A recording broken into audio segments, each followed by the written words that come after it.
Greetings, and salutations, everyone. Sorry about the late delay there, but I had a phone call from somebody that it's a friend that's been battling some different illnesses and things that are going on. So I had to get an update, find out what's going on with him. So it's great to hear he's doing better. So T's and P's, James, if you're out there hearing this or whatever, just know that care about you, bro. Glad you're doing better, and that's awesome to see. So, but hail to any of you that are members that are coming in here, going to hang out, and just thanks for that. I appreciate getting that update. Dean, thanks for being in the house, brother. See you out there. Awesome to see you, man. Hope you're doing great. But yeah, I got some stuff I want to catch up on, run through. I'm probably going to drop them as clips over the course of like Monday and Tuesday, but it's like just to do those individually is so much more time consuming than just hanging out with you guys and discussing it, and then also trying to find things that you guys want to talk about. So if any of the members come up in here, they'll be given an opportunity to get a link and join me in the description. My email's usually there, and if not, we'll figure out how to connect. Make sure we can get you in here if you're one of the members. So before I get too far into it, I definitely want to start with like one of the softballs, and that is sort of like um, this whole situation with Marvel, and they've dropped a little bit of information on Loki and when it's going to premiere and some of those kinds of things. I just thought it was very strange how they're just kind of like sneak some things in on us, kind of thing. Like it was just kind of weird. Um, I also think that there's just some rumors and some stuff that's happening that it was worthy of having a conversation. So the first thing is the show does premiere October 6th. It's going to be sort of episodic like it's been, so nothing really new to report there in that regard. It's funny how they try to do these little teases. So this is one of the ones that people are kind of talking about. So since sort of like the comic book side, the speculator side, this is one that people are talking about. I don't know why. This is a character called Zaniac. Zaniac is like he basically can possess a human and murder them, and he's more of a Thor villain. But it's sort of like this weird movie poster that sort of dropped, and it's like, well, he's going to be in it, and suddenly people are out there buying his first appearance in Thor. So Thor 319. I'm like, okay, well, guys, this is not. Who cares about Zaniac? Like, I mean, I'm not trying to tell people if you have Thor 319, now is your time to move Thor 319, I guess. I don't know what to say. I don't have any sort of like druthers that this is going to be some sort of monumental investment or flip for you guys. So I really, really hated the original show. I have to be perfectly honest. I'm in that camp of people who did not like the original. I thought season one is a complete debacle. It's a complete waste of my time. I could not believe how they destroyed 20 something films in like one episode. It was terrible. But I'm a masochist. I'll be there. I'll watch it. Watch it so you don't have to is my motto in that regard. So here's another one of these random teases. This is another character, again, extremely obscure. This is like this movie cinema background stuff that they're going with. This character is called Phone Ranger. It's from a book called Marvel Age Annual #1. It's actually a pretty old book. It's 1985. It's a Kurt Busiek book, which is he's a great writer. It's the second appearance of Silver Sable, which is probably more important than whatever Phone Ranger is. This dude's costume is just absurd. Like it's this absurd costume. There's one of the promo banners they sent us. Here's his costume. It's like literal a phone and a phone around his neck, and it's like, what on earth? And he somehow has like super powered alien tech or something. I really don't feel like any of these are going to sort of matter in the grand scheme of Loki. And it's going to be more about like, you know, whatever this whole Kang thing will be and how it will kind of play out is what we're going to expect. But it's let's be honest, guys, it's going to be a lot of Lady Loki and that kind of thing. So, uh, yeah, Dean, I don't know anything about that issue. I would have to ask James Mealy. He's my encyclopedia when it comes to that kind of stuff. And I don't think there's any reason to expect them to be relevant or anything like that. It's just one of those things like because in She-Hulk they had like that therapy episode where it was suddenly a reason to cram in like 4 or 5 obscure Marvel quote villains. But yeah, I don't know. It's just absurd. So hey Chris, how you doing, buddy? Wow, Phone Ranger makes Dial H for Hero from DC look freaking awesome. Yeah, I know. I know. Marvel has, well, both the companies do. They have just some absurd characters and things like that. So, but yeah, this is the issue. It's a double size annual number one. Actually, it's kind of a cool book in the sense it's got like a wraparound type cover with all these different heroes and things like that. I remember having this at some point, but I don't have this book anymore. So, other than that, there's not a lot of sort of like real news associated with the show other than this October premiere date. I think that it's probably fair to assume that we'll have some information relatively before then, but I don't think it's going to be anything that's, particularly groundbreaking or anything like that. Now, I don't know, guys. Is it just one of those things where you don't even care about Loki or not anymore? Am I, I know I'm a masochist because it's such a horrible show. Hey, Buckcraft Media, how you doing, buddy? Hope you're doing all right, man. So yeah, feel free and Mr. Buttcrack, if you're a member, so if you want to just come on hanging out here, just let me know. I'll figure out how to get you a link. Let's see, Bobby. That's not going to win anybody back. No, I don't think so. And I think that the thing is too, Bobby. I don't know how you guys feel about it, but I think almost everyone um is sort of like in this sort of like I'll stream it when it's over kind of phase. I don't think there's really anybody out there who's like, oh, I can't wait to watch this. I can want to watch it every week. I can't wait for the next one to land. Those kinds of things. Um, so yeah, I just don't expect it to be that. I just don't expect it to be that type of stuff. So, um, let's see. Let's okay. So then we have to kind of shift gears because the other part of all of this was the fact that oh, Mr. Buckcraft says doing good, doing good. Awesome, man. It's great. I'm glad. Well, I'm glad we're hanging out too. It's fun. It's always good to hang out here. So yeah, got rid of Disney Plus. Okay, yeah, I understand. They don't have any of my money, so I have access to stuff for free as a reviewer. Be able to watch it, so you don't have to. So if you want to kind of keep up to date, I can't tell you if this stuff's going to drop at like a Wednesday at 3 a.m. You're not going to get a real time review. That's just Wednesday's an awful day for me because now I've switched to comic book Wednesdays. Then I do throwback Thursdays. So there's not a really good place for me to drop a video like that, and it's not something that everybody's going to be caring about. But they'll probably drop on Friday. I'll probably get to them at that point.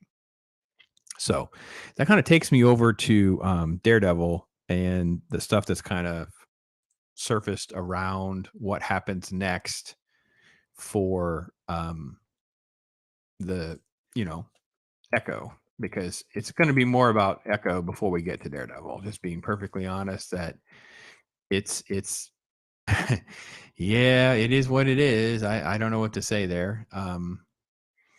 Echo is got a premiere, but Echo is going to drop all at once. So let me pull that up because she has it has a November release date. It's like right around Thanksgiving, and I was kind of like, what on earth are they doing? And yeah, it was just really really a strange decision in my mind. I just thought it was just a very odd move to do that. So let me. Yeah, I don't know. I don't have the right kind of ad blockers, guys. I'm sorry. So here we go. Marvel to drop all episodes of Hawkeye spinoff Echo at once on Disney streaming, which is funny because it's called a Hawkeye spinoff and yet it's a Daredevil villain. Then she's sort of like this anti-hero because she's able to basically be like Taskmaster, right? That's kind of the shtick. Is it's like a female Taskmaster who can just mimic. But this live action version has turned into this sort of like virtue signal thing. Like it's just not what it was supposed to be. And I don't even know what to say to that. I don't even know how to get my head around how bad and cringy all that is. It's just terrible. So using the X's, okay, cool. Cool. Not interested in Echo. Yeah, I know. I watch it so you don't have to kind of thing. I got you. I got you.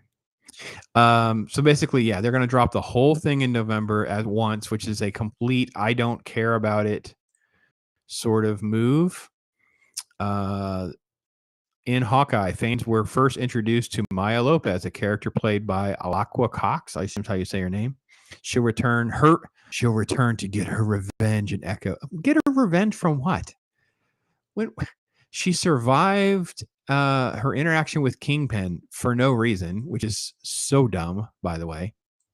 Anyway, a limited drama from the incredible team of indigenous writers, directors, and cast members. Oh my gosh, these people suck so bad. So they could care absolutely less if they have anyone qualified to write this show. Let's see if I can just try to pull this up. I want to know who these people are. Let's find out who's making Echo, shall we? Okay, so Maya Lopez is a deaf Native American superhero, has a talent to imitate any opponent's fighting style. She was part of Hawkeye, and then this is the cast, and of course Charlie is mentioned. So Charlie's going to be in it. So that's happening, and I want to get over here to Echo of who's actually going to be in charge. So let's see. Yeah, it's I didn't plan on doing this part of it. Where does it say? Okay, Sydney Freeland and Katronia McKenzie. So Sydney Freeland is a Navajo filmmaker. I can just go and read you her Wikipedia. This is so crazy. So, how's my camera look? It doesn't look that bad, does it? Let me turn this light back on and see. There we go. It's not too bad. Okay, sorry guys. I was doing something too, trying to manage multiple things. Hey AC, see you in the chat there, brother. How you doing? Yeah, it's so Sydney Freeland is the filmmaker tasked with directing the beginning of Echo. This says she directs the first episode and a few others. So here's how these shows are put together. It's like they pitch and put it together as episodes like 1 or 2 and then the last one. And then there's someone else hired or multiple people who have no experience and they're hired for all of these middles with this writer's room. Okay? So yeah, Sydney Freeland is listed. Katronia McKenzie is Australian. She is an Aboriginal. I said that right. Aboriginal woman of the Goonie Kernel people of the yeah. Okay.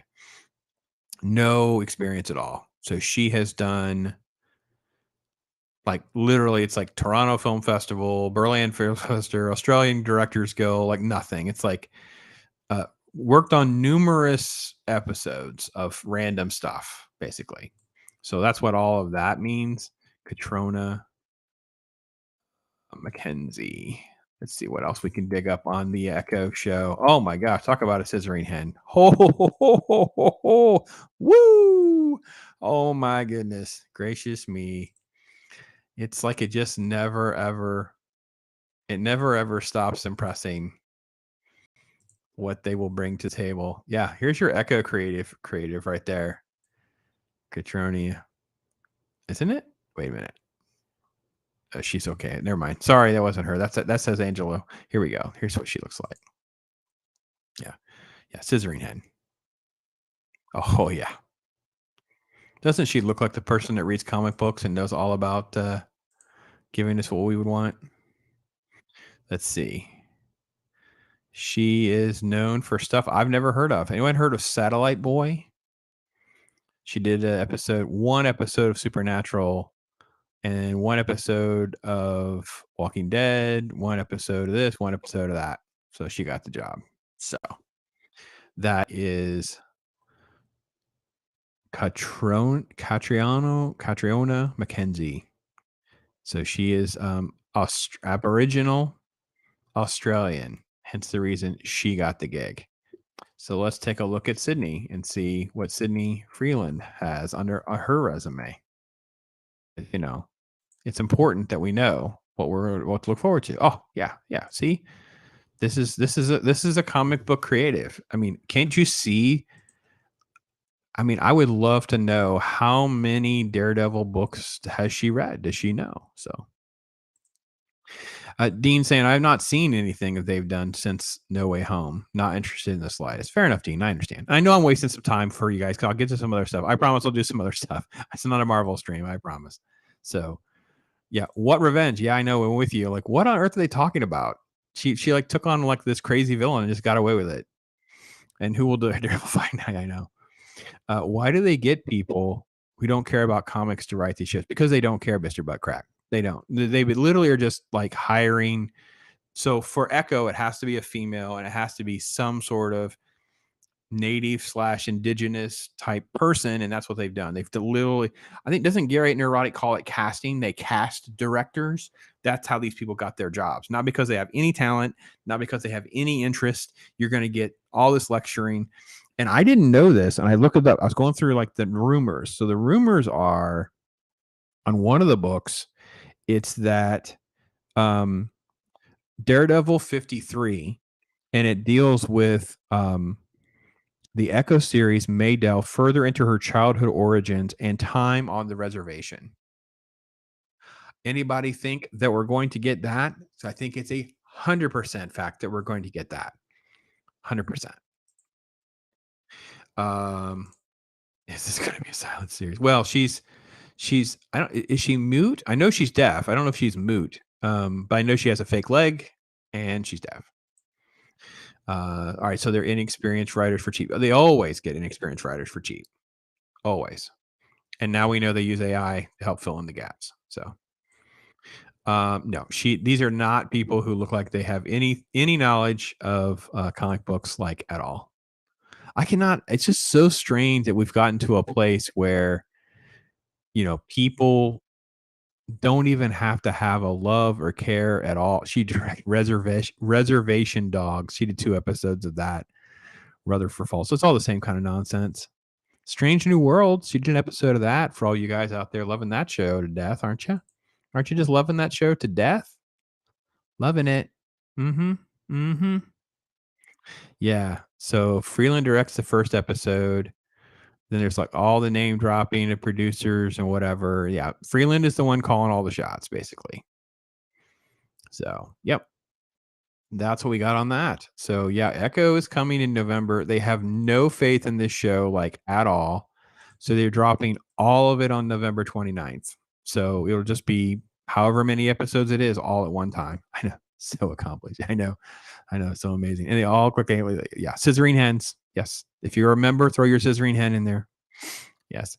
She sees Aboriginal as Elizabeth Warren. Well, she might be one 1024th Aboriginal, Chris. So maybe ESGAC. Yeah, absolutely. So, and we wish Stranger Worlds, would die. Yeah, I know. Well, guess what? ZBR, how you doing, brother? Hope you're doing well. ZBR, if you want to join, remember, you can feel free. Scissoring ends. That's it. Ironcaster's bringing it. Ironcaster IC, if you want to come up in here too, man, let me know. We'll talk about some stuff, talk about some things that are on my sort of like to-do list. Like I'm sitting here just trying to run through some of the bulk of different stories that are just kind of dropping right now. And I don't even know kind of like how to navigate so many stories at one time, but I'm going to try. I'm going to try to dive through some of these things. So that's kind of what's out there, some things to talk about. So we're going to do that. But yeah, let me know. In the meantime, let me say this. I did a rewatch. Let me see. Do I have it pulled up? Let me see if I can just try to pull one up and tell you guys. I did a rewatch of 3 episodes of Men in Black, the animated series. And I can tell you this. I really, really enjoyed rewatching them again. But I also didn't enjoy them as much as I thought I would, and not for the reasons that I thought I would. So let me just randomly pick one, and I'll upload it here in a second. So let me mute it. But yeah, if you want to come up in here, I know ZBR is a member. I know Ironcaster is a member. If you want to become a member, feel free. You can come up here and enjoy. So yeah, Men in Black is just one of those where I felt like it was just such a good show at the time. I don't, why is it? There it is. Okay, so I I really like the show, and I think they treated the show for adults that kids can enjoy. They did a great job with that. I will say that there's not like the greatest of because part of the hang up for me with MIB was that I couldn't find physical copies, but I have found them on YouTube. So here's my trick. If you're missing content or something like this, if you're not going to be like, I need I need 4K I need really nice quality right now or whatever, what you can do is go over to IMDb, put in Men in Black animated series like I did, then go through and you'll have the physical names of all of the episodes, and then you can search them and find them a little bit easier. And then you'll find, so on YouTube I was able to find them. Now when I do them on YouTube, I can kind of like create a watch list. In this case, I downloaded it so I can kind of manipulate it a little bit, and then I can really enjoy it. At least I can take it all in, because not all these things are available. And right now, Men in Black animated series is not available anywhere. Um, I thought the animation had a really unique style. I think the voice cast was fine. I enjoyed the different characters and elements that they try to put into it. They tie in all of the extraneous characters, I think, really, really well. And I would say that if I had any major criticisms, it's that Jay is treated in sort of like a juvenile way, right? I didn't really care for that, right? This is Agent L. She's fine. The different aliens are fine. This character is played more like for gags, like it's supposed to be like a stuffed animal kind of thing, and little Timmy, little kids types, but it's really like this very dangerous creature that's going to eat humans. And then meanwhile, the other thing we saw earlier, um, it's a bounty hunter, right? So that's what we're led to believe, right? He's supposed to be on their side, but he's not. So you actually have a great amount of depth in their little storylines and things like that. And I have to admit, yeah, ZBR says I haven't seen this show since I was a kid. Yeah, no, me neither. Well, since my kids were kids, but I just remember I very fond. I really enjoyed it. Maybe not quite as much as I thought I would, but I will say I did enjoy it. And I enjoyed one. It's smart. There's like little twists and nuances, right? So it's usually the first only couple episodes that there's a ton. There's what 50 episodes or whatever. So I'm only like 3, 4 in. Uh, each episode has like a twist or a dynamic that's not revealed, so that makes it more of a complex story. But it's done at the expense of Jay so far. Usually, Jay has done something wrong. He's messed up. Like the first episode, he ends up doing something with an alien. The alien tags him. So now this species is like a hive mind. It's going to come after him. So each episode has some different dynamics, and it's coming at the expense of Jay a little too much for my taste. But I really enjoy it. Oh, there's the creature when it actually comes out of its teddy bear mold and becomes the actual dangerous creature. And then this is played for gags, which again, it's at Jay's expense. So what he's doing is he ends up taking his clothes off and giving it like a shirt. They cut back, he's in his underwear, but then she comes and saves him. So I was like, yeah, all right, it's all right. So ZBR, I feel so old, bro. How do you think I feel? Dean was up in here. I can't imagine how we feel, right, Dean? Decepticons caves in the house. So Red Room is so gory new comic. Oh, okay. All right. I have to make a note of Red Room. There are so many comics right now to read. I actually just got a new list sent to me of some, like, I don't want to say strong recommends, or they're like good indie recommends, which is like not the big two, the other stuff. So I haven't vetted any of that. So I'm kind of hesitant to kind of like get into, but I'm like, all right, well, they give me something else to read. Cause I have to admit, I'm enjoying the Spawn stuff. I'm enjoying obviously indie stuff. Image has done some other stuff I'm enjoying. When it comes to DC, I'm enjoying some things, but not others. And Marvel, not so much. But I did enjoy watching this. It was fun to go back and rewatch some Men in Black and to take some of this in. You guys know how much fun I'm having revisiting the animation. Oh, and the other thing too, by the way, with the twists. So usually, maybe I'm wrong, but I don't know if all of them are doing this. But each episode has a twist. Like you kind of think this is kind of where the direction we're going, but we're going in this direction. And then usually there's another twist with Kay. Kay always has sort of like one little secret. He has like the card up his sleeve kind of moment, those kinds of things. I have to be honest, this was a really clever show. I remember it being as such. I would probably put it as sort of like a B minus for me, kind of like a C, kind of like a 2.5 to 3 star kind of thing on a 5-star scale. It's not the elite or anything like that, but it could be a 3. I think it's fine. I could be a 3. It's good. It's still good for kids. It's not like it's inappropriate or anything like that. So, um, yeah. So I wish it had been a little bit more nuanced and balanced for J and K a little bit, but I did not dislike it at all. So I can say that. So that's kind of a thing. It's like, can I recommend it in that sort of vein? Um, and I can. So, let me change this out. First, I'm gonna make sure I got all you guys caught up there. Yeah, Decepticon still explaining the crypto killers. Okay. KFAB. Okay, cool. Going to street watch Thundercats. I keep going around about doing Thundercats. I don't think I'm going to be able to stop if I do Thundercats. I loved Thundercats, Bobby. So I'm with you. If I do Thundercats, I'm probably going to be stuck, and then I'm going to like be wanting to watch a whole bunch of Thundercats. I don't think I can take on that much right now. So I've purposely avoided doing Thundercats. Now, this is one I'm probably not going to make fans with. You guys are probably going to be mad. So, or at least I know one person is going to be pretty mad at me. And this is because I did a rewatch. I only got one episode in. Here's the thing. I found the real Ghostbusters. Over on, believe it or not, over on Amazon Prime. So they actually had it. I watched episode 1, which I'm looking for. Why it's not where it should be, I don't know, but I can't find it. I don't know where I put it. Anyway, I thought I had it on my laptop, but I don't. What do I have? I have the intro. We'll pull the intro up. So at least I have something we can talk about. I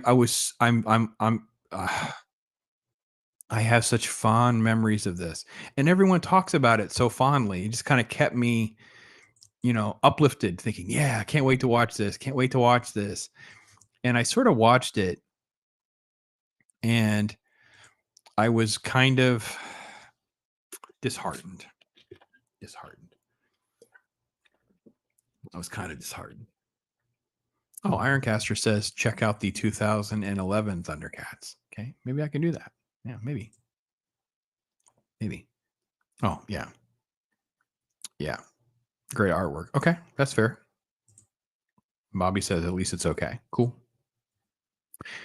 So I did Real Ghostbuster. I had to mute. Let's change it to this. Let's switch it. So here's the thing. I had forgotten how juvenile it is. I enjoyed it, and I enjoyed how authentic it all felt, how everything looked good. I really forgot how much Slimer factors into the show. It's so kid centric, and I'm talking like little kid, like 7, right? This isn't even like focused towards like the teens, really. This is very, very childish with this entire first episode. I only watched one episode, but I was incredibly disappointed with how juvenile everything was. And the problem too was they're obsessed with Peter versus Slimer. So Peter's dialogue was constantly like some crazy, unhinged, outlandish response to what Slimer had done, which had caused the problem. And in this episode 1, they ended up having the ghosts that they're catching are just really played up in a very sort of like, I don't want to say cringy, but just it's called Ghost or Us. I'm trying to pull up a couple of stills or something of these ghosts so we can kind of see how bad it was, because I really, really didn't like it. Yeah, here we go. I know I can find something. It's the internet. We can always find something. Share the screen. There we go. So they go to catch these ghosts, and it's sort of like, I don't want to say mama, baby, daddy ghost, but kind of like it's just sort of, and it's done so much, like it's so over the top with some of. They get caught, and then of course, when Slimer does his accident, he actually lets those three out, and that's pretty much the premise of the episode is that they're out now. And yeah, here he's going for food, so he actually leans on the containment center and the containment unit and lets them out. So the entire premise is set around that, and then this is the creature that they're ultimately going to find because they're trying to make. So what they do is when they get out, their plan is to become fake Ghostbusters and make the real Ghostbusters look bad. And they do that ultimately culminating with this. They're going to take it. They're going to lure them to this area that's haunted by this sort of like level 7 ghost, and then it kind of transforms itself into this sort of like toy amalgam of like tricycle and block and monkey with the symbols, and it's just a mess, right? This creature. And Ray and Egon with Slimer have like Ecto 2, which is like a flying contraption, which obviously was done for toys and really, again, plays up very, very juvenile, more juvenile than I remembered. Disappointed, guys. It broke my heart. It broke my heart a little bit to be this disappointed about rewatching the real Ghostbusters. I see this kind of stuff. It was just so over the top and cheeky. We had some good moments. And I will say the Ghostbusters themselves are not the problem. And Janine has some great lines. She does the, we're the real Ghostbusters line, which I thought was great. I don't understand, why did they draw Ray the way they did? Why did they make Ray look so radically different than Dan Aykroyd? It's so strange to me. He doesn't remind me of Ray like at all. I don't hate him. I wish they'd named him something else. Yeah, this is these creatures and the ghosts that they're after in this whole thing. So it all plays out well. The story is not really the issue. It's more like just the focus of the show. The focus of the show was on how to get kids, really being kid centric. And it was not exactly what I remembered and wasn't exactly what I kind of wanted. I don't know. Wanted to see. I kind of had it in my head. I had it set a little higher, I guess. I don't know. So with that, we might as well just get right to talking about this shenanigans. Let's check with you guys in chat. Thundercats talk. All right. I think I'm caught up on Thundercats talk. See, that's the thing, too. Is not everybody anything crossed. The only thing I can remember is distracting me 2011 is Lion-O sounded too much like Terry McGinnis. Oh, okay. Yeah. I don't know if the voice actors are the same or not, but so I hadn't done a review, and I really did enjoy. Ironcatcher, if you want to come in here, please, this would be your chance because I think it's only fitting. This film has bombed, and it is a blast. I had a lot of fun watching this show. I'm sorry, guys. If it was not your thing, that's fine. I get it. It's totally a guilty pleasure kind of project. It's made like $24 million worldwide. It's barely made in money. It's complete financial disaster in that regard. I have no idea what its budget is. I could probably look it up real quick, but I had a good time with this movie. I thought it was fun. Renfield, I thought, is just. I don't understand where it needs to come into play. I would love to do a set of like parody comic books with someone. So if you guys want a co-writer or a co-creator on a comic book, like a parody, the NCU, the Nick Cage universe, needs to happen, where every character is a derivative of Nick Cage, and you just play them all up as though they're real and they all exist in the same universe. And they tie this to Dracula so well, where it's like the flashback to the black and white, and then how he becomes Renfield and how he has powers, how Dracula has powers, facing off against like a Van Helsing, and then moving into our time, and then just being over the top with its blood and gore and craziness and the essence of it all, of trying to find Renfield, trying to find a way to escape the abusive nature of Dracula, which on itself is a very great and silly, fun premise. So Yeah, yeah, Decepticon, I get it. It was dumb. I get it. I know. But Cage is crazy. You're right. It's so much fun. I had a great time with it. I had a great time with it, and it would deserve a sequel. I maybe.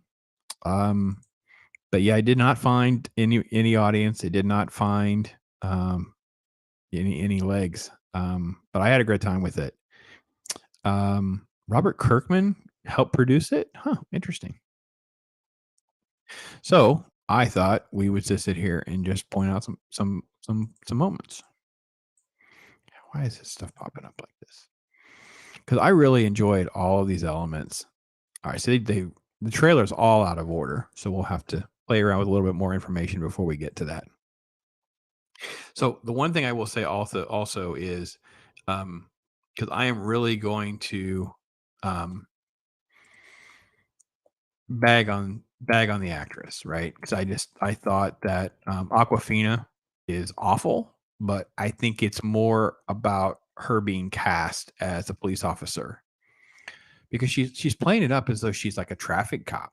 And there's like this deceased dad thing. But if she's a traffic cop and she can shoot this good and she's this clever, she wouldn't be a traffic cop. And she's never believable as a traffic cop. Like not even accidentally for a moment is she believable as a traffic cop or a force to be and all, her the sense of them trying to give her some sort of presence is to just have her cuss and drop f-bombs, f you and f this f that. It's like that doesn't work either. That's not helping the cause. It's not. It's just it was terrible. She's not the worst thing in this movie. She's the worst three things in this movie. She's the worst thing, the second worst thing, and the third worst thing, in my opinion. Like it's so much bogging down how bad it is. Yeah, Decepticon says, yeah, it's yeah, she's terrible. It's her posture. It's more than her posture. Like even the vest, they try to put her in like the vest, and the vest looks like I you don't even look like you're gonna pass in a Halloween costume. It's like if you put that on, like I'm gonna wear that to the Halloween costume and be like, let's find something else. Let's find something else. It looked that bad. It looked that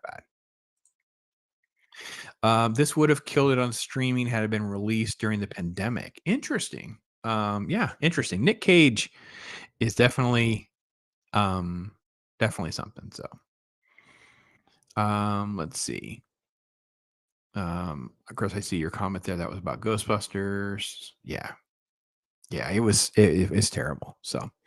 Um, so yeah, this shot is at the end of the movie, him making his big reveal. And in reality is it's not as much about him as it is Renfield, right? So it's more about Renfield.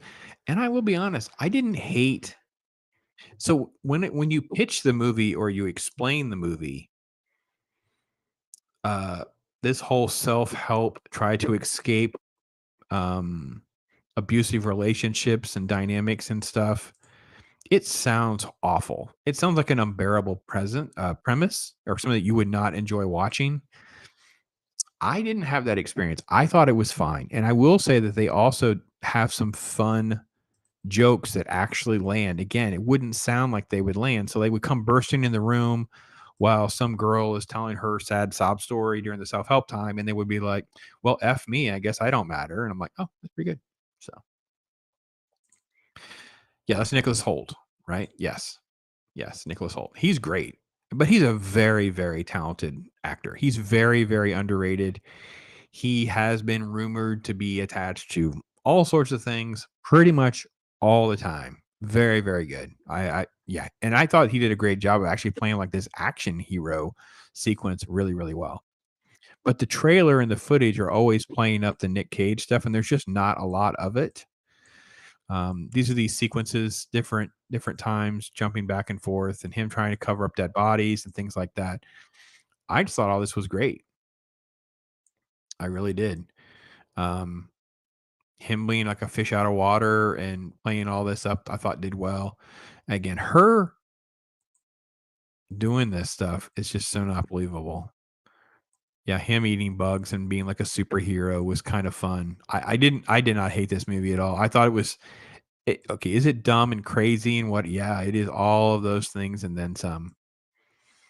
She was just unbearable to get through. But am I wrong about the Nick Cage universe thing? Because I think that needs to be a thing. I don't even understand why there's not an NCU. There just should be. So a full Monty TV series? No, did not see that. Oh God. Nicholas Holt's character is a wuss. Well, his character is almost like a Dr. Jekyll, Mr. Hyde thing, right? Because it's almost like he's the wuss and he's the beta and he's been beat down, doesn't know how to deal with it. And then he eats a bug and he's super powered. So he knows how to handle a situation and he knows he's trapped. So, like I said, it sounds worse than it was because I thought it actually was okay. And let's see, I found about this yesterday. Yeah. And at the end, he does grow, right? So they have character. He has character arcs. So again, I know it's hard to believe, right? A movie like Renfield can actually have character arcs where we can watch other shows and there's no character arcs. I know it's really, really crazy.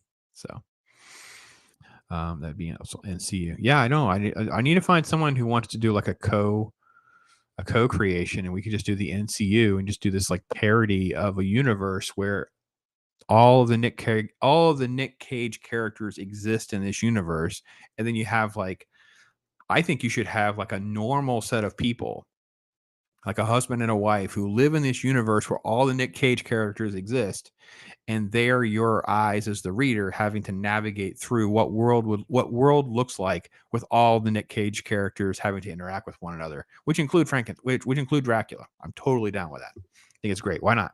Why not? Mighty Mouse more than Hyde. Oh, hmm. But his Mighty Mouse's alter ego mousy enough. I know that sounds silly, but yeah. His character Snake Eyes. Yeah, absolutely. Yeah. Full Minded Teaser has all the OG cast though. Oh, all right, ZBR. Well, we'll take a look at it. We'll see. I don't know.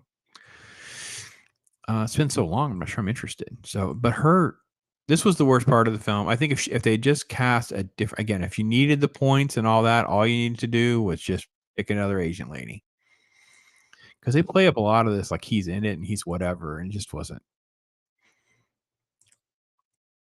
I really enjoyed the dynamic of him like they're connected, but not quite sure exactly how it all works. And this is like the Redbound trailer, so we're going to get some of the craziness in this scene. Oh my gosh, this scene where they're just pulling arms off someone and beating them with their bloody stumps and stuff, and that was great. I had a great time. Yeah, it's about if it's not. Yeah, look at the blood flowing everywhere. It's just so ridiculous. Yeah, he's just sort of like nonchalant about it, and she's sort of like, "This is crazy," and I'm like, "Yep." Yeah, she doesn't quite work for me like at all in this movie. So, but I could say that I will watch that again when it lands streaming for free. I'm down with that. Vampire's Kiss is hilarious. Yes.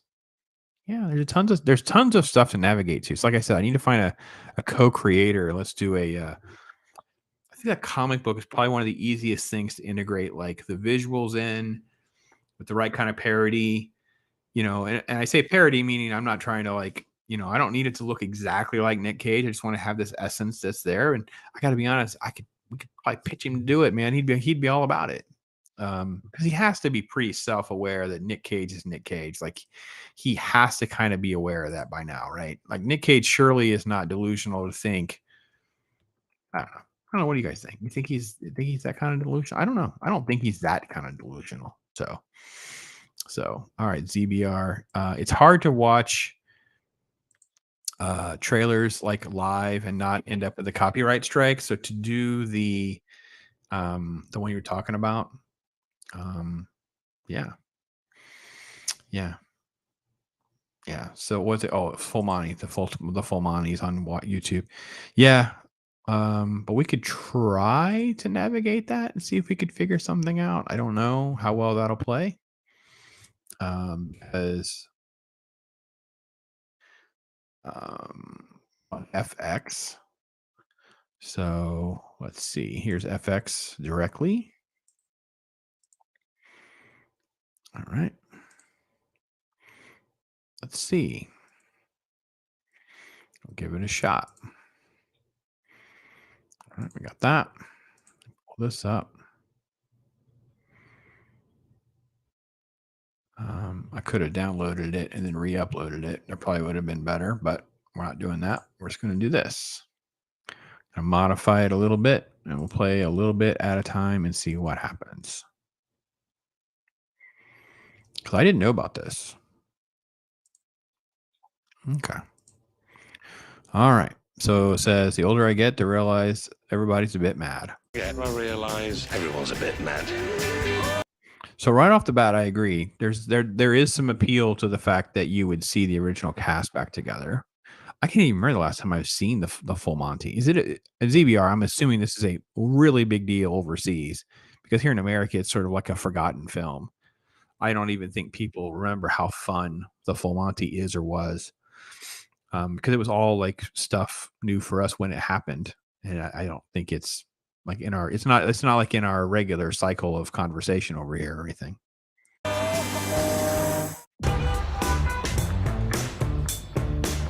So they're going to just flash right back to then and then kind of go.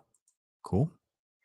For one night only, we're going to go for the full Monty. Only going for the full Monty. And all the ladies are cheering. So ladies' night. They're going to drop it all, man. They're going to show it all. That was the premise of the show. So, yeah, fingers crossed. Looks good. Fingers crossed. We'll see. It's a British classic. Okay. Yeah, it's sort of a forgotten thing for us. I don't know where FX will stream for us. So I don't, if FX have its own app or something, I don't know what they have here in the States. I'd have to look into where it will actually land, because that would be a limiting factor for me to watch it, ZBR. I think I said that was all still original movie stuff. So fast forward 25 years. Has it really been 25 years? Full Monty 97. Yeah. Wow. 5 years. Sure enough. Interesting. Very interesting. I love Robert Carlyle and Mark Addy. I mean, those are great. They're so talented in everything that they do. I've always just been very, very I just admire their work. I really do. Mark Addy's been in a ton of stuff that I enjoy. So yeah, I guess we'll see. So yeah, this is the full Monty teaser. They're all front and center with these with the two main guys. So let's see what happens next.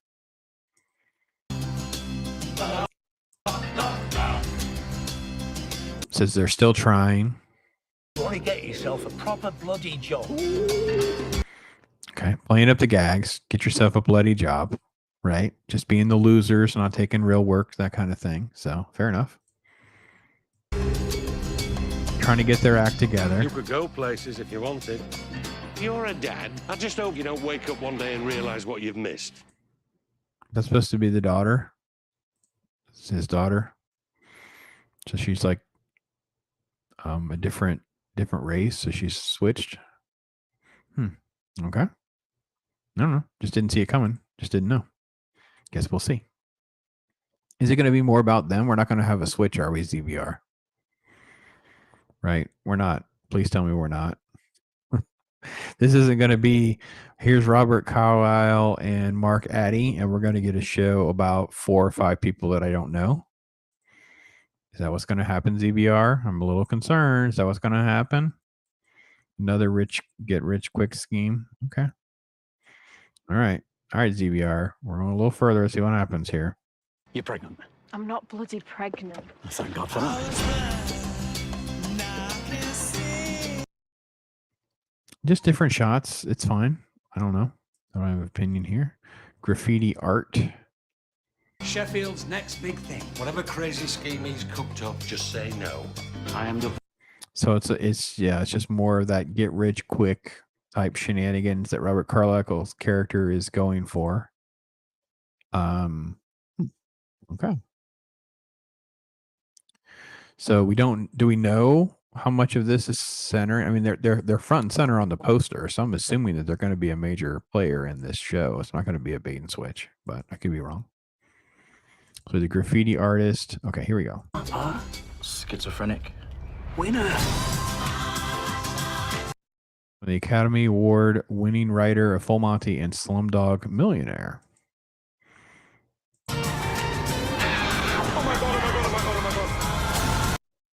Uh-oh, we got a bully scene, shaved head girl. Okay. Well, I mean, there's some yellow flags along the way with the cast and what we're looking at here. What do I know her from?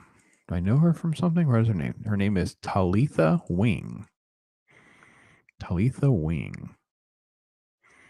Nope. She just happens to look like someone else that I've seen. So, nope, don't know her from anything. This is kind of a big deal for her to get this role. Okay. So far it's about 6 or 7 episodes. So. Bullying, they shouldn't be tolerated. You're alright for fat bloke, you know. Oh, again, little fat white guy jokes. That's all fine. That's all good. I'm down with all that. That's all good. Keep those coming. I'm good on that. Mark Addy can pull all that off. If things are tricky at your mum's, you can always come and stay at mine if you like. All right. So that's the mum.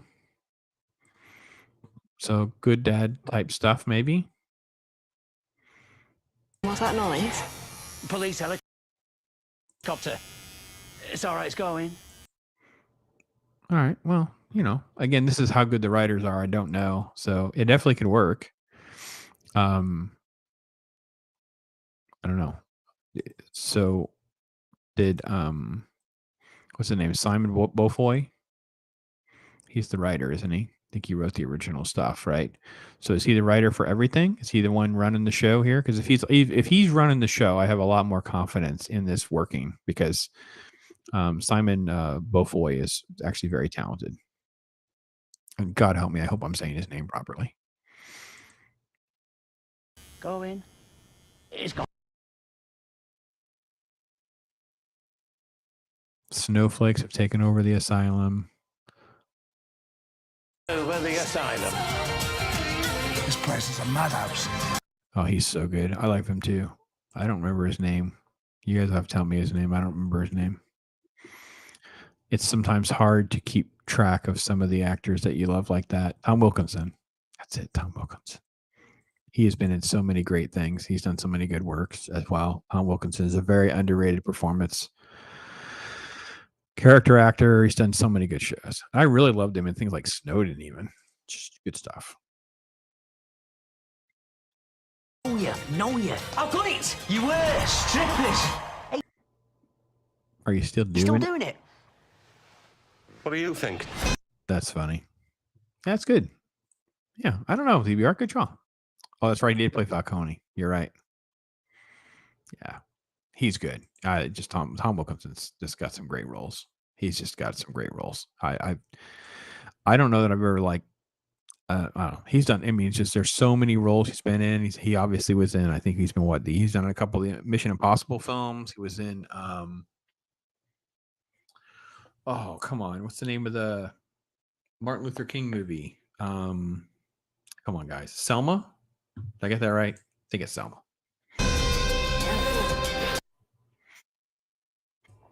Oh, it's going to be on Hulu. Okay. All right. Well, there we go. That answers my earlier question about where I can watch it. I don't currently have Hulu, I don't think. But hey, ZBR, I'm not going to rule that out. That actually looks like it could be fun. And right now, comedy and fun is a rarity. It's an oddity. You've heard me go on and on about this a lot lately. So maybe that's the kind of thing where, have to make a point of going and getting it and finding it and watching it because it's such an oddity. Like I heard, because on Hulu, it's that horrible Mel Brooks History of the World Part 2 thing they did. And I heard just so many horrible things about it. I wouldn't even subject myself to it because I love the original stuff so much. So CBR saying he's been in so many things. So, hey, Matt, how you doing, brother?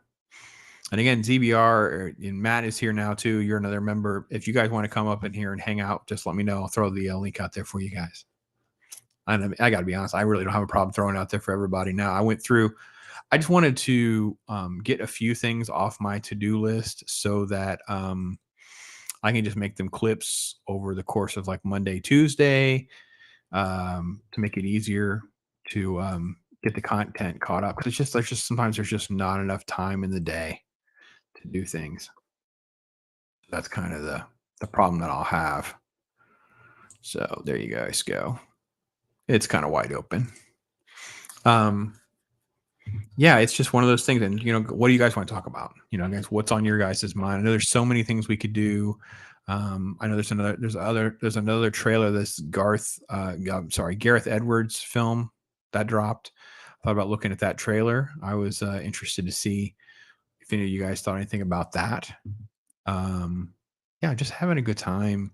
Getting ready for Star Wars Day. Having a good time. Just connecting with different folks over different kinds of things. Yeah, it's just been fun, kind of that kind of thing. So let's see what else is going on. So we can talk about Star Wars just briefly. Right now it's sort of like everything's been kind of caught up pretty well. I've got editing to finalize. I have a clip with Joker voice. I have a clip with Padawannabe to finalize all the editing on them so they can come up in here. And then I have with Brandon, the anime guy. So tons of content. It'll be a full slate on that day. So there he is. Matt, the Unbearable 73. How are you, brother? What's going on?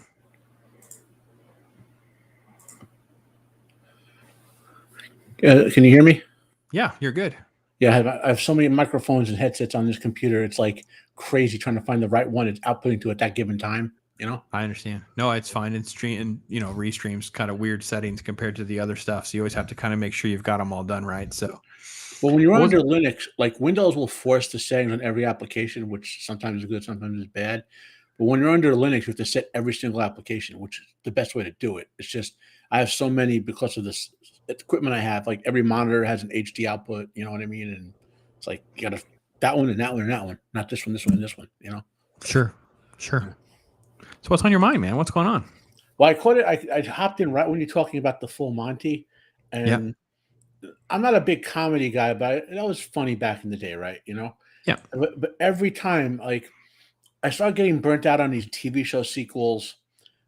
I think when they did the interview with a vampire TV show, I don't know if you even tried to watch that, but it was so bad. Like they actually retconned the book. That's how bad it was. Yeah, and then they did that Let the Right One In TV show, which was horrible. And I started to get the attitude of these TV show sequels are just being done to exploit the name so they can get their woke version out there, so they can try to get like from comic books, a lot of these the woke writers now, the reason they keep pushing their crap out is because they want the rights from the movies and stuff. Sure. So I think that's what they're trying to do with all these TV shows. Like every time they put like whoever's doing. I mean, I'm not going to say the Full Monty. I want to see a couple of reviews on it. See if I always give them an intellectual chance. You know what I mean? Sure. Yeah, but my opinion since the last 5 or so years, almost all these TV show movie sequels are there so this group of writers can get their hands into like 25 years worth of streaming credit of payouts.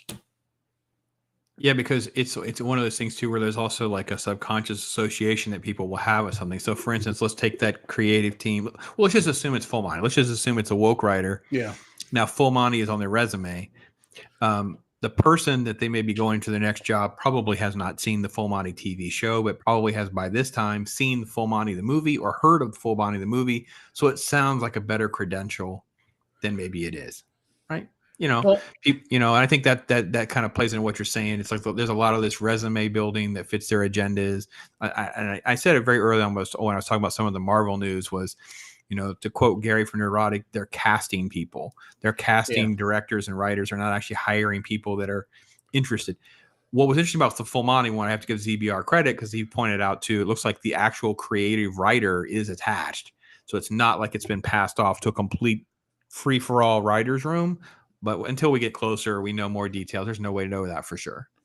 Oh yeah, we were breaking down like Rings of Prime and Wheel of Prime, the adaptations last year, and we noticed like when we were talking about Rings of Prime, a lot of those writers on the Rings of Prime were from Wheel of Prime or other similar woke shows like Woke is Hiring Woke, just to get those accumulated. Yeah, they fail up. Yeah. Yeah. And then actually another I did a trailer review for this one. It's a slight parallel subject. So do you watch Justified? Yes, I love Justified. Yeah. Especially the early seasons of Justified. Yeah. The only season I really dislike, I think, is the third season. It's where, in the middle somewhere, 3 or 4, somewhere Yeah. in the middle somewhere. It kind of just doesn't do it for me. Well, they built up this huge confrontation between Raylan and this mob hit guy, and then the mob hit gets one of the spoilers, guys. One's going to get killed by the other villain in the season, the black pig farmer drug dealer. Right. Yeah, and that kind of broke it for me because you always expect in a Western that the good guy and the bad guy are going to face off. you know? Yep. But Yeah. but you know they're doing a single season follow up, right? Again, they're going to do more. It's called Justified. Justified into the what the hell is it? It's Detroit something or other. I just did a trailer watch and I can't remember the name. How? My God, I'm getting old. I'm getting old, pops. It's like. Okay. Justified City Primeval. Yeah. So that's based on another Elmore Leonard book, right? Just to City Primeval, but it's not a Raylan book, right? I was reading about. I only read one of the Justified novels years ago, and his writing style isn't for me, but I like the content. Anyway, so it turns out that the hero of this one, and this is what boggles the mind, right?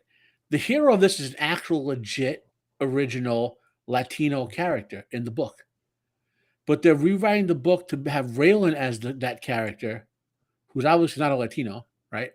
And like. And I'm guessing these are the same woke writers who like erase their own like example. You know what I mean? Like this should be a case where you could introduce an actual real diversity character. You know what I'm saying? An original character. Yeah, you don't need to make any changes. If you just go with the source material, you have the diversity that you're allegedly looking for. Yeah, right? just write Raylan in as his partner for the thing to give some props, some what do you call it? So some advertising, I guess, what do you want to say? Yeah. But no, to erase that character from everything I can tell. And it's been rewritten to make Raylan the main character. Yeah, I hate Collider, but it came up first and it was the easiest one to get to. So let me try to get rid of some of the ads. I go to a site from I think it's called Dark Horizons. I like them because they tend to be very neutral and like not a lot of politics in their reviews and stuff like that. Oh, I don't actually read any of this stuff. I'll use them just to verify, and something like a trailer, I don't have to really vet them. I just know that's the actual trailer. So when it comes to news, it's usually pretty high level, and I'll just look at one or two things and see who has. And then usually it's like an aggregate of looking for like the quotes where some of the meat of the actual story is. Yeah. So this is more of a teaser trailer. It's just like sure. Yeah. It's gonna be short, right? Yeah. It's like 40 seconds. So I assume with the stuff on it, it's literally like a 30-second bumper type trailer. So let's see here. Detroit, just some different scenery shots. Yeah. Different things like that. Is there any voiceover? No. Oh, there's this hat. The iconic hat is blowing across the. Now, I said in my review, they missed a classic opportunity in this scene, right? Because you can kind of make out a bus driver there.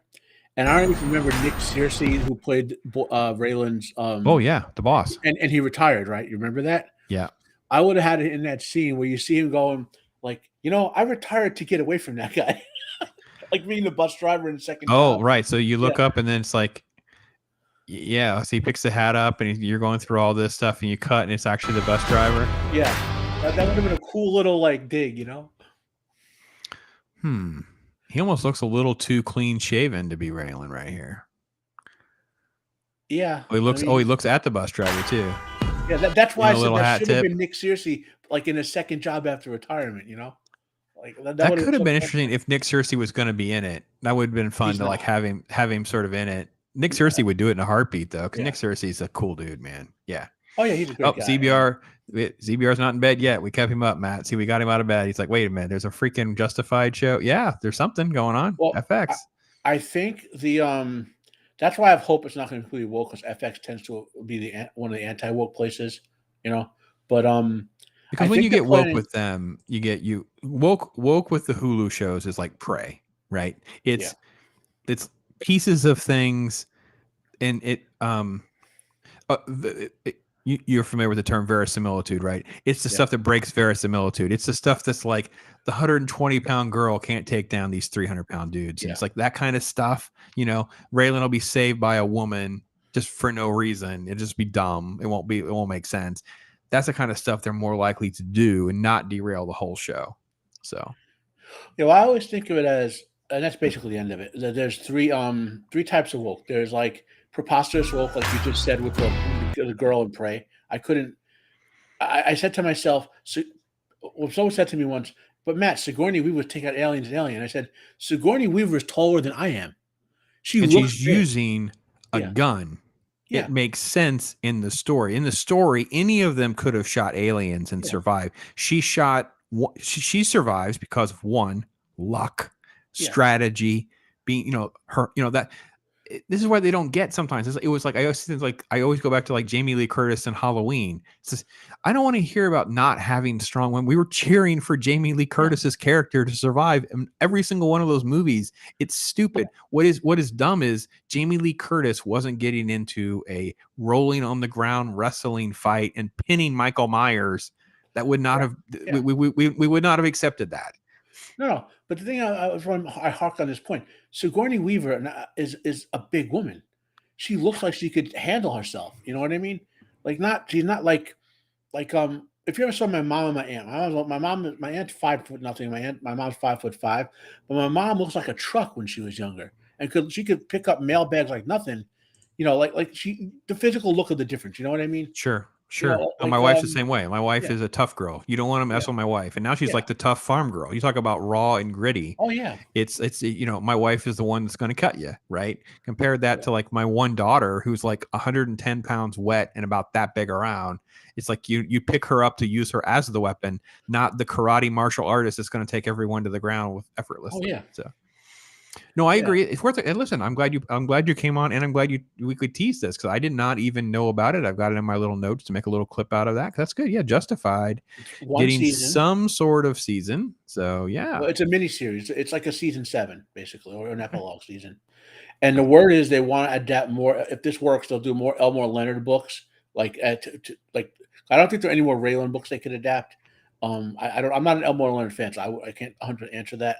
But I think they want to adapt more of his books to be like about Raylan, and then do more stuff if this is popular, but not like every year they're going to do it. Like just which is good, because too much.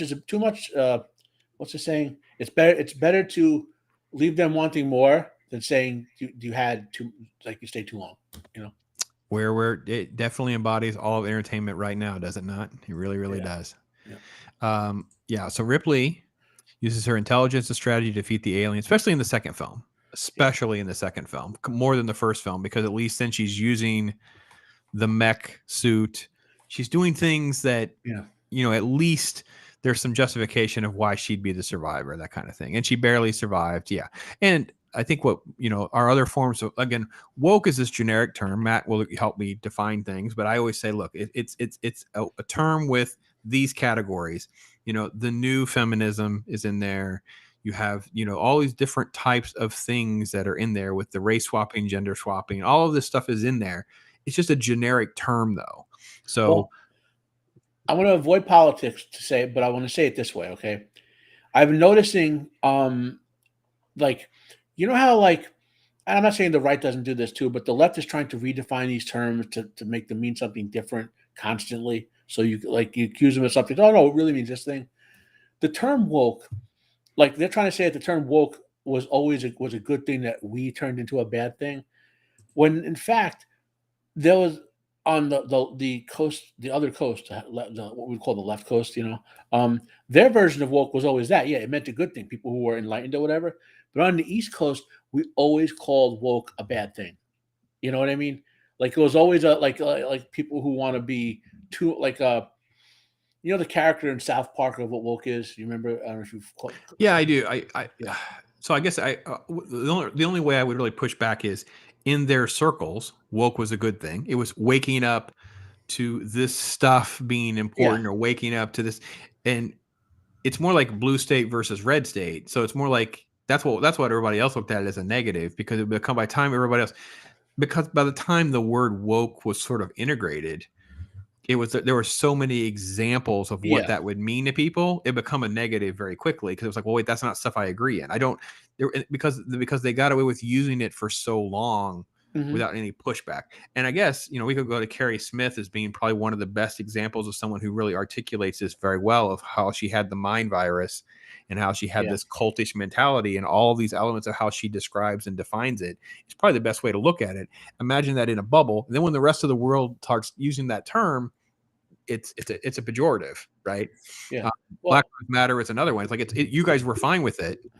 And then when the rest of us realized that it meant a lot more than you guys said it meant, and on the face, it become a negative. And I think that's where some of this stuff. And now, and again, like you were saying, not to get political, but because we are now in a pop culture war where everything is overlapping. Well, that's what I was talking the history of it, not so much the actual who's picking which side or whatever. That's what I'm trying to be not political about it. Yeah. But I remember, understand. I'm sure if you haven't read Nietzsche, you've heard of Nietzsche. You know, the philosopher. Oh yeah, I've read. Well, I read a lot of Nietzsche when I was in school, but I've read Nietzsche. But I definitely am familiar with Nietzsche. He's like my core philosopher, and he has a comment that goes something like, "An evil deed is like a boil. It's obvious. I'm paraphrasing. I can't remember the exact quote. It's vibrant. Behold, it's here. I am a boil, and I'm going to explode all over you. You know, whereas bad thoughts are like tiny little fungi. You don't notice them until then you look and you're covered with tiny little fungi all over the place. You know, so that's kind of what I think we got caught sort of short-sighted by this deconstructive woke movement is everyone's, I'll give them one movie or give them a show or no one's going to care or whatever. Well, look where we are now. Wow, that's good. All right, here's the quote. Like a boil is the evil deed. It itcheth and irritateth and breaketh forth. It speaketh honorably. Behold, I am disease, saith the evil deed, that it is honorablelessness. Ooh, that's a tough word to manage. But like an infection is the petty thought. It creepeth and hideth and wanteth to be nowhere until the whole body is decayed and withered by the petty infection. Well, it's very much it's very similar to, and again, I don't want to speak for all Christians, but I can say this about myself. Oh, hey, Matt's here, by the way. The other Matt is here. Accommodated. Hey, brother, if you want to come in here, man, there's a pinned message there. You can come on up here too. As someone who is, when I talk about my faith or I've tried to give sermons, one of the things I talk about is like, it's the creep of sin. It's like, you can think that you're righteous and holy and whatever, but that leads to pride, and this leads to envy, and this leads to, and it's like before long, you're so far removed from where you think you are that you're consumed by it. You're just in this thing. It's kind of like we were kids too. It was also like, you were judged more like who you were running with, because who your friends were was a lot of how you would talk. If you were around people who cursed all the time, you would start cursing you would repeat some of those words, right? If you, you had a girlfriend or you were with somebody who liked certain things, you kind of start navigating down that rabbit hole, that kind of thing. So, ZBR, like the frog in the boiling pot. Absolutely. 100%. Well, it's funny, like, because I've become more and more convinced as I get older that most of our behaviors are genetic, and so that stuff where hanging out with the wrong people makes sense to a certain point of view because we're like social animals as primates and we pick up behaviors from those we hang out the most with. But what locked it in for me, about 5 years ago, I read a story out of Indonesia, a news story, meaning basically there are these monkeys there, right? And they live in the cities with the people, right? And the monkeys started observing human street gangs and behaving like human street gangs and holding their own monkey territories, but but in the human areas. So there are now monkey territories where they attack humans who enter they behave like the street gang, and and they said the monkeys learned street gang behavior from the human street gangs that they were living near, Wow. And I was like, that was incredible. Like, to just see nature taking its course, Huh. Interesting. I'm trying. There was another story that was very similar to that too, though, with like capuchin monkeys or something, and how they would react by witnessing how humans were behaving, because they're kind of a pest in certain areas, right? So it's like they were witnessing how humans were behaving, so they were emulating human behavior just because the human had food. This is some of the things that were happening. I wish I could do the story off the top of my head, but I remember there were a lot of chimpanzee studies in like the 80s and 90s. I remember watching some like a PBS special on it where just back when PBS was good, where they would talk. They proved that chimpanzees can do addition, subtraction, and multiplication, but they couldn't teach them how to do division. And gorillas can do addition and subtraction. I mean, so it's all the question of like what, how, and what good in here is, like you were saying, you hang out with the wrong kids. Well, there's a certain degree of science to that now, Sure. Take care of ZBR. Take care of Have a good day there, bro. So this was an interesting story. I'm so glad that you were here because you will have some frame of reference to the source material too, to let me kind of digest. I have not read a lot of this stuff in so long. This is all under the radar type stuff. No one, I think, is talking about this yet because I don't think these comic books are that popular. This is actually tied to Marvel. They have the rights to a bunch of the Michael Turner stuff.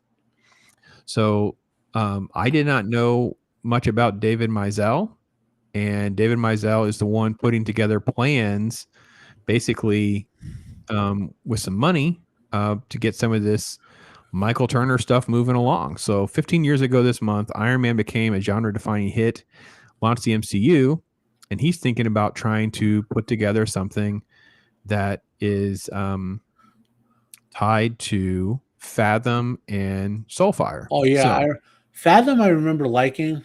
Soulfire I never got a chance to read. yeah, the Ecos universe plans include live-action animation and gaming, all anchored by a series of Ecos films inspired by the work of the late superstar artist Michael Turner, known for those titles, Fathom and Soulfire. Now, so you're like me. Like I read Fathom. I remember reading Fathom and loving it. I love Michael Turner. Michael Turner is just a beautiful creator. Just everything about his work I always enjoyed. I think he came up through like the Silvestri line. So you know how art centric Silvestri is. Like it's just he just knew who to get a hold of. So this is what I liked about this article. He says Mizell understands why people might be skeptical when they hear plans for yet shared universe, because you wouldn't bet on a guy who's done that before. So my point is like he seems like he was sounding like he understands what people are like. Another thing. So very interesting. I did not know this was going on, but Mizell's been trying to get this off the ground before. So this actually talks about how this had been in the works maybe pre-pandemic, that they bought like a stake in Aspen Comics. Yeah. And of course, this didn't make it out of the pandemic. 2021 changing hands again. So this is the quote from Mizell's elderly mother, who took care of him. He died. She wanted me to do something, another chapter in my life that I was excited about, with special meaning of today's world, that kind of stuff. So passion project. So in a time where there's so many great films exploring the wonder and awe of multiverses and galaxies, Ecos will focus on the wonder and awe of this planet. Interesting. So Does it say what company, what studio this is for? Nope. As long as it's not a Disney or although Warner has DC, who else will be looking to do a superhero universe out there?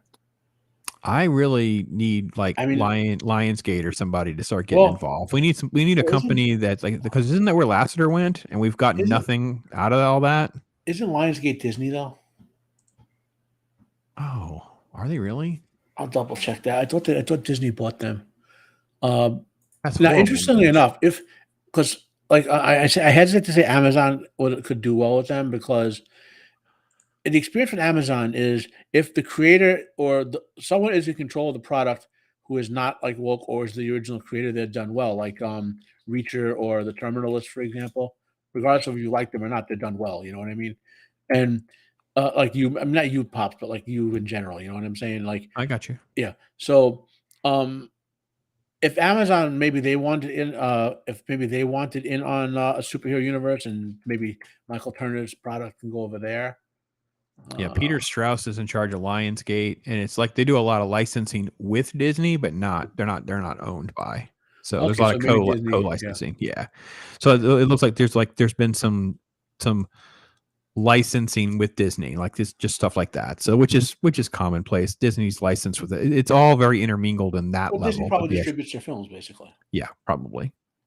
Yeah. Yeah. So there's like a 2015 deal about Disney doing stuff. So yeah, there's stuff that's always going to be like that. So yeah, no, I don't think we have news yet.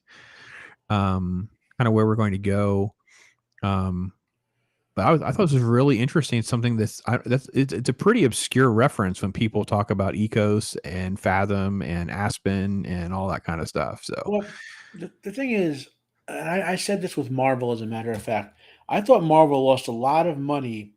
Like the only movie I could think of Marvel had that really was in this niche was the first Ant-Man, where they were making all these big budget movies. I mean, yeah, if you look at like Thor, Iron Man, Captain America, they seem like they're small budgets nowadays, but they were big budgets back then. You know what I mean? So I thought Marvel lost a lot of money doing small budget B-level superhero movies. $50 million, 200 million makes you a profit. Dual quality. You know what I mean? And I think there's a market for a smaller budget superhero universe that's done well. Don't look to make a $500 million movie that you need $2 billion to make a profit with say, correct. Fathom, right? Correct. Get some good but lesser known actors or actresses. Put together a quality team. Tell them if this works out, we'll give you a cut of the future money or whatever, and spend maybe $100 million on the first generation of movies, right? First two movies or whatever. Fathom and Soulfire or whatever. So this is Fathom number 1. It's done during the Image Yeah. heyday under Top Cow. Top Cow is Silvestri. So Mark Silvestri is the creative person over at Image who started his own sub company. So that was how all this working. This is, I mean, Matt, I just can't imagine being able to find a person. This is like so not 2023. Like, holy crap. His artwork and what he brings to all this is amazing. And the idea of being able to do something like this would be so refreshing. I don't know. I don't know who you get and how you kind of pull it together, but the fact that it at least is being talked about is interesting. But yeah, this is Fathom number 1. There she is. And this is how, I mean, she is just beautiful in every turn. He is masculine at every turn, strong jawed men, military stuff, cool underwater sequences, which sounds expensive, but not nowadays. That's true. It's true. Actually, there's another company that's still publishing now. Valiant. They reissued their superhero universe again. Yes, I did a Valiant review on. Well, you got Manowar. Alerted me to that.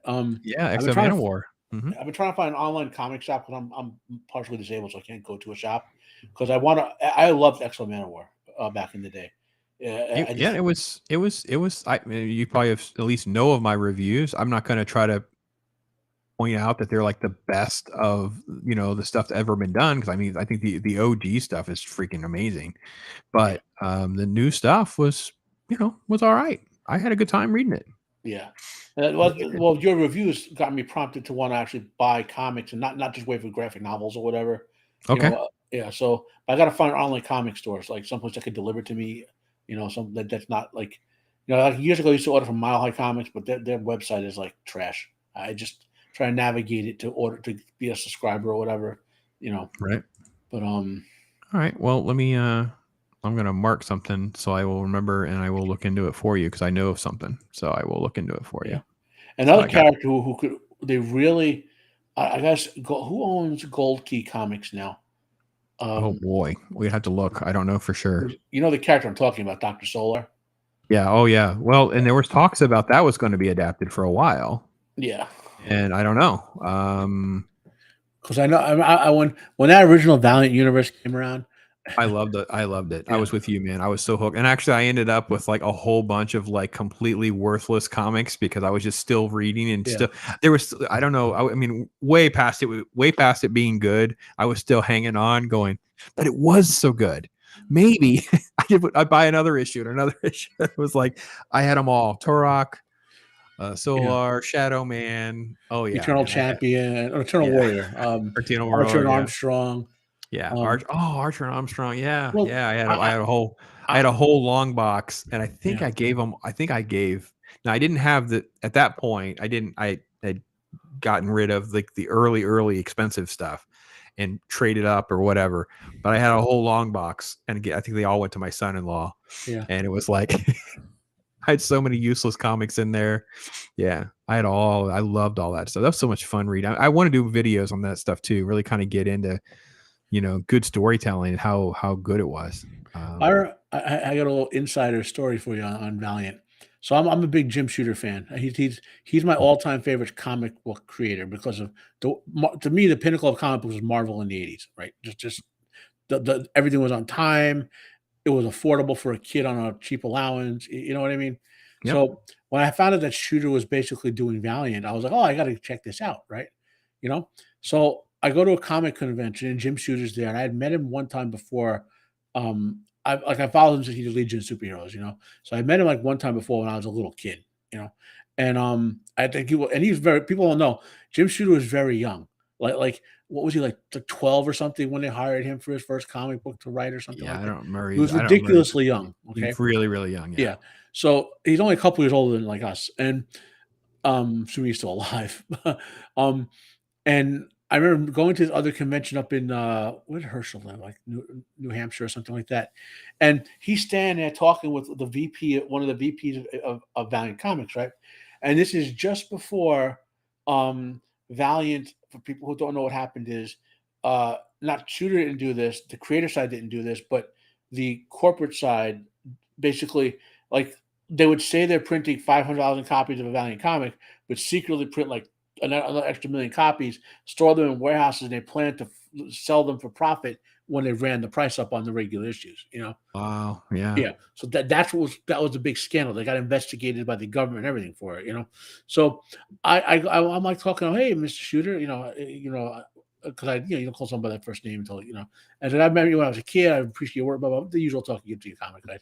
And the guy standing next to talk to him is this corporate VP. He introduces me to him. Oh, this is the guy. He's our corporate the chief accounting officer, like the CFO, and I'm like, oh yeah, and I said to him, as long as you guys don't ruin it, people love Image Valiant Comics.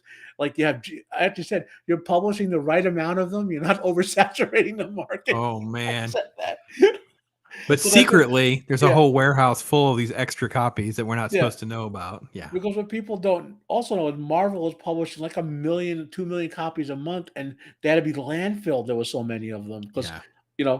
and it was there was a different type of scandal. Like there were the stores would complain because Marvel wanted them to take like let's say you normally sold 60 copies of Amazing Spider-Man, they would publish three issues a month of it, that all of a sudden, and expect you to sell 300 copies of every issue, But back then, the distributor had to take the comics back that weren't sold. That's the way it Right. worked.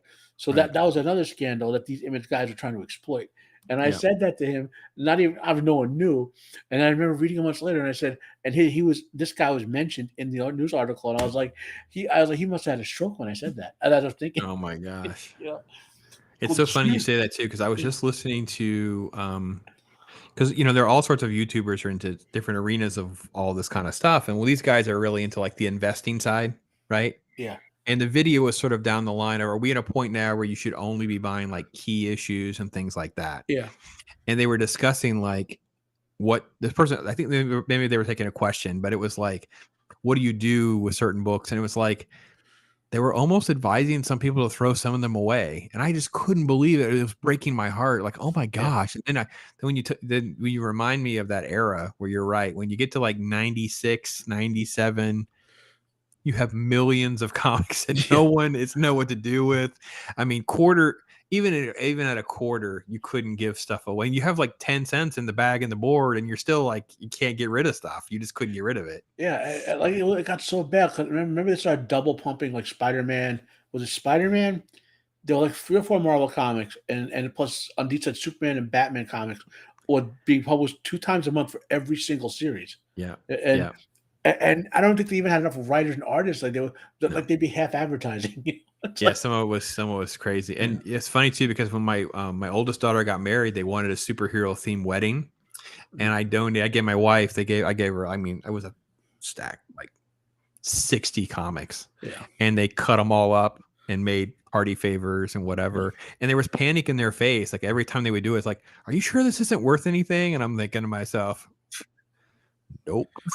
not those. No. The bags on the board would be worth more than that book. Yeah. I couldn't give that book away. Although- Now it's well- like things have changed now with the YouTubing thing where so many people just want comics, I think, in a physical form because there's so much curiosity and interest and things like that. I've been able to get rid of a lot of stuff that I before kind of given up hope on. Like, what am I going to do with some of this stuff? And now I've really thinned it down for that reason. So, yeah. Well, you get. I mean, it does. Like I said, your effort of destroying those comic books contribute to future versions of that comic book being valuable. You know what I mean? Oh, That's yeah. just how it happened. I mean, there were what 15 copies of Action Comics #1, but I can guarantee you when it was published, there were like 3 million of them.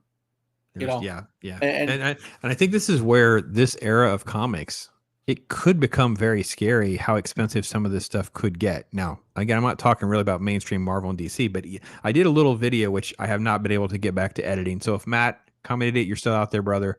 I have not gone back and edited our Spawn conversation because I flubbered it all up and messed it up. So I got to go back and kind of start over.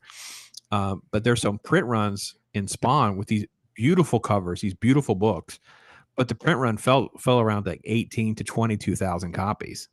So you start going through the time that it's been since those were printed, how much has been lost, destroyed, quality, whatever. These become very rare. And actually, I was just looking at there's variant covers that McFarlane signed of each of the new ones. So there's like a Gunslinger Spawn variant where he signed them, and there's only like 800 of them. There's only like each one he did that with, like a King Spawn one of Scorched, and they're beautiful. And I'm like, there's less than 1,000 of each one of these things. What are they going to be worth in 10 years, or when poor McFarlane actually does pass? I mean, we are in our 50s, so Lord knows, the guy won't live forever. It's like, oh my gosh, these things are going to be so hard to find. Well, there's like my grandma got me into all my hobbies, into the genre, and she was a comic book collector since she was a little kid. Yeah, and you told me she had all the Superman and stuff. All, She had all of all it. Action Comics, all Superman, up into the 400s until finally she lost interest in the 60s. But she told her mother, who kept throwing away every 5 years, look at how much these are worth and how much money you threw away. Then now I don't like them anymore. I could sell them, and she couldn't because her mother threw them all away. All right. Here's a crazy story for you. Don't know if you've seen. I was sort of like shaking my head, and I'm torn because I like the guy. Eddie Murphy in talks to be in a Pink Panther movie. I like Eddie Murphy. Don't quite see the Pink Panther part. So MGM doing comedy with Eddie Murphy as Inspector Clouseau. This is the Sonic the Hedgehog guy. Jeff Fowler's directing the script by Chris Bremner. Going through the different folks that are on it. Pink Panther film tells the adventures of bumbling Inspector Clouseau. His first film involving the jewel called the Pink Panther. Cartoon Panther appeared opening credits, became popular in his own right, starring in the cartoons over the decades. Just first thoughts. Well, okay, I'm going to say this one movie Eddie Murphy did, The Nutty Professor. Yep. Which was well received and well liked. Yep. He showed he respected the original material. You know what I mean? He didn't it wasn't like the remake of Dukes of Hazzard or Starsky Hutch where they were mocking the original material, So if they're going with that approach where it's going to be like I guess, what would you call Pink Panther? Like an action comedy type of movie? Action comedy mystery type of thing. I think we probably go adventure family comedy. If I was doing my IMDb descriptions, I would go comedy, family, adventure, not action, adventure. Yeah, well, I mean, I guess I think of adventure. I think of adventure as a subset of action movie. So I'm just they farm them out as separate. Action would be more explosions, whereas adventure is more like just doing stuff. Oh yeah, I guess So I could if Eddie Murphy and his Dr. Dolittle was respectful to the concept, although it wasn't as well done as say Nutty Professor was. You know what I mean? Mm-hmm. So he has shown that he does respectful adaptations, and you know what I mean. He's not doing mock-ups, so to speak.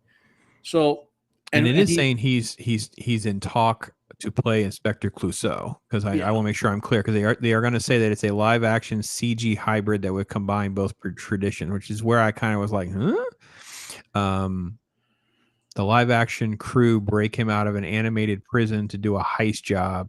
Insiders are also classified the project still in development. And that's where I kind of got weird for me. I'm like, And what does that mean? I don't think they understand. I think the person doing this movie, the writer or whatever, doesn't understand the difference between the Pink Panther cartoons and the Pink Panther movies. Yeah, I don't think they understand at all. Like again, what has happened? Where did we go awry? Where did we Yeah. go awry? I don't understand. So Mr. Buttcrack, so that's our thing. But he's not Pink Panther. He's supposed to be Inspector Clouseau. But is he going to be Inspector Clouseau, or is he going to be like breaking out an animated Pink Panther or an animated Inspector Clouseau? It's like I don't even know what to take from this press release. It was very strange how it's written. The way they're phrasing is they're going to have like the Pink Panther. They're going to have there's the Pink Panther and he's going to have animated buddies who are going to break him out, and Inspector Clouseau is going to have to catch them. That's my interpretation of what they're writing there. Yeah, but that's not okay. Spoilers for the old movies. The Pink Panther was a diamond. It's not a natural Pink Panther. It's like, you know what I mean? Yeah. And hopefully Eddie Murphy's going to read the script and say no, unless you do an actual you know what I mean? But, yeah, we'll see what develops. I love. I mean, even Eddie's bad movies. I have to be honest. I have like a guilty pleasure because he's like I grew up with Eddie Murphy, so it's like it's a really hard thing for me to hate on Eddie Murphy. Like it's one of the first actual concerts I ever saw, those kinds of things. So Pat's saying I showed Pops a box of 90s Marvel comics a guy bought, bagged and boarded, 3 copies each title, luckily summer Spider-Man title. Cool. Very cool, man. Yeah. And then what was it? Oh, Padawanabe's in the house saying, y'all, Pops is doing, oh yeah, I'm grinding. I know. I did my pre-recorded Star Wars Day video with Padawanabe today. So that was, I've been doing stuff kind of on and off all the day. And so didn't Steve Martin try? Yeah. Well, it is, it's a fun, I think what you were saying, Matt, and they mentioned Nutty Professor here too, right? And they mentioned Dr. Dolittle as well. Like these are things that Eddie Murphy did do that were very well received and sort of kind of like have, the spirit was maintained. Yes, we made change of race, we may do those kinds of things, but I think that I just don't know that I see Eddie Murphy doing the bumbling Inspector Clouseau routine. That was the hardest part for me. I actually thought, well, maybe he's voicing the Pink Panther, but that's not what this says. So, well, he does know how to do physical comedy. If you remember the Saturday Night Live days, Oh no, that's true. I mean, I'm not going to try to put it past. He would try to pull it off because he's very, very talented. Do you know who I always saw could have played Inspector Clouseau? What was his name? John Ritter. Oh, wow. Yeah. That's almost like made for the role kind of thing. Yeah. Master of physical comedy and a really good dramatic actor. Like when he died out of nowhere, because there was a TV show he was a cop who owned an apartment building or something like that. Hooperman. And I was a John Ritter fan since I was a kid. So, but he's like that type of actor is the one who can play Inspector Clouseau. I'm struggling to think of a modern actor who could do something like that. I don't know, guys. What do you guys think in chat? You guys got to give me the groovy for a thumbs up, and you got to give me the all snaps for the no. So let me know. Like, you guys tell me what you guys think. You guys are members, and you guys can hit it there. Give me the groovies and whatever. So he should do a remake of Being There if he's going to rip off Peter Sellers. Oh, well, I don't think that was the gig. I think the gig is they want to adapt Pink Panther because it's a property that they own now because the MGM's got this massive library and they're trying to figure out ways to navigate that in today's world. And Eddie's looking for a gig and, something that's funny and actually funny. So yeah, I'm with Matt where I'm like, I'm not totally negative on this, but I'm also like, I would feel better if this press release that Hollywood Reporter put out made more sense. Like there's a weird contradiction in this. Yeah. So again, according to sources, the new feature project will be a live action CG hybrid and would combine both traditions. The story is said to see the Pink Panther's live action crew break him out of his animated prison to do a heist job. Insiders are classified the project as still in deep development stages. I say all that knowing that it is the Sonic the Hedgehog filmmaker Jeff Fowler directing it. So how on earth does that make sense with him being Inspector Clouseau? It's just, for me, I'm just yeah. Hey, So Mr. Jacob. Buttcrack's going, no, all snaps. And hey Jacob, how you doing, buddy? Hey man. And Jacob, you're always welcome to here. So yeah, that was I want to say breaking news. I hate that, but it's news that I ran across today that it was kind of on my to-do list of things to kind of mention and at least get a feel for out there. And yeah, I don't know. I didn't know what to think of that. I kind of had mixed feelings, and mostly because I thought the press release was a little bit confusing, shall we say? So That's very confusing. Like Yeah. I said, does the guy understand that the cartoon character is not in the movie, so to speak? Not as a not the cartoons are, I guess you would say. Yeah. So we briefly, I think, have talked about this before. Where are you on like? Because you really haven't been buying any modern comics, right? When have you kind of dipped out of reading, or do you read on your pirate travels? Well, How do you? usually what I do is I try to keep up with storylines, and if I like it, I'll grab the trades. You know. Okay. And obviously, I will do some selling the seven seas, with some stuff. But I always buy it if I like it. Yeah. There's too much all this house stuff. Now, there's too much crap masquerading as good stuff. That you can't just buy it before you watch it or read it at least once. You just can't anymore. Well, I don't have any amount of money to waste like 3/4 of my income on DVDs I'm never going to watch again or whatever. You know. Steve Carell would have been a great choice for Inspector Clouseau. I could see that. Sure, that'd work. Yeah. So, all right. So let me ask you about one then, because I actually have to be honest. I'm looking for a physical copy that it's at a reasonable price, and then I kind of bounce back and forth on what I want to do. Because Ninja Turtles: Last Ronin. Did you get a physical copy? Have you read it? What are your thoughts? I was never a big Ninja Turtles fan. Okay, fair enough. I liked the first couple of black and white comics, but not enough to like that whole fantasy animal explosion that happened in the late 80s, early 90s. Yep. Do you remember Usagi Yojimbo, the rabbit who kills? I'm Or, with you. I just never. It's funny, like because I played RPGs a lot back then, and there was a whole like animal explosion of RPGs, and I was like, these things are flooding the market, and the only one that's going to last, I tell people, is going to be the Ninja Turtles game because they have fanatics for that franchise. Yeah.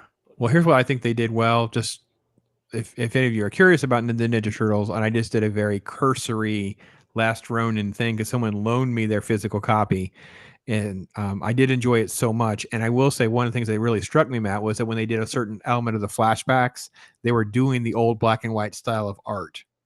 So they were really trying to connect it to their lore. They were very, very much into their fan service in a very appropriate way. Yeah. But I was trying to gauge what has been a good story that you've gone out and got a trade for. That's the one that I know I have on my radar screen. Oh, okay, I'm going to actually go to some of the local shops here. I may not get to it this week after all, but soon, to just peruse some of the Spawnverse stuff to make sure I get physical copies of some of the stuff. I'm actually enjoying it that much. It's like 1990s comics all over again. The Neil Gaiman books, I started reading them for trades. They're hard to get. How Lucifer, Sandman books he published, so obviously you know about Sandman and Lucifer from back in the day, right? Of course. Then they did the crappy reboot in the early 2014 era, which had no involvement from Gaiman, and then Gaiman came in like 2018 or so and did the Sandman universe books, right? So I've read the Lucifer. I read all of Lucifer except for the last one in trade paperback. I picked those up. They're kind of expensive to get. Is it like Nightmare Country and stuff, or isn't there a? I'd have to look it up. Okay, I really haven't read any of those. I know about them. I've seen them, but I've not read any of those. So okay, that's cool. I mean, the Lucifer series was good and in line with the original Lucifer series from, circa 1990s. Hey, Jace.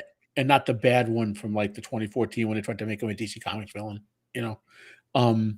So obviously I have I have all I told you before, also Superman is my favorite thing in comics ever. So I have that in the original issues, but also have a trade of it laying around when I want to reread it, so I don't have to dig out my original issues, Sure. Sure.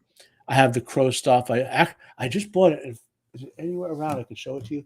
It was on sale. This like super hardcover. Where did I put it? I might have it right behind me. I have books everywhere, like book, comic, all. I was like, if you look, if I pan my camera, I'm surrounded by books. It's Is it in here?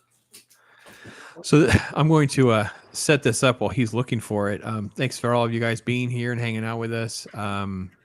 It's just been really cool to try to catch up on some stuff in between. Again, just remember a week from tomorrow will be my Star Wars Day, kind of a stream fest. Basically, I'm going to start early in the morning.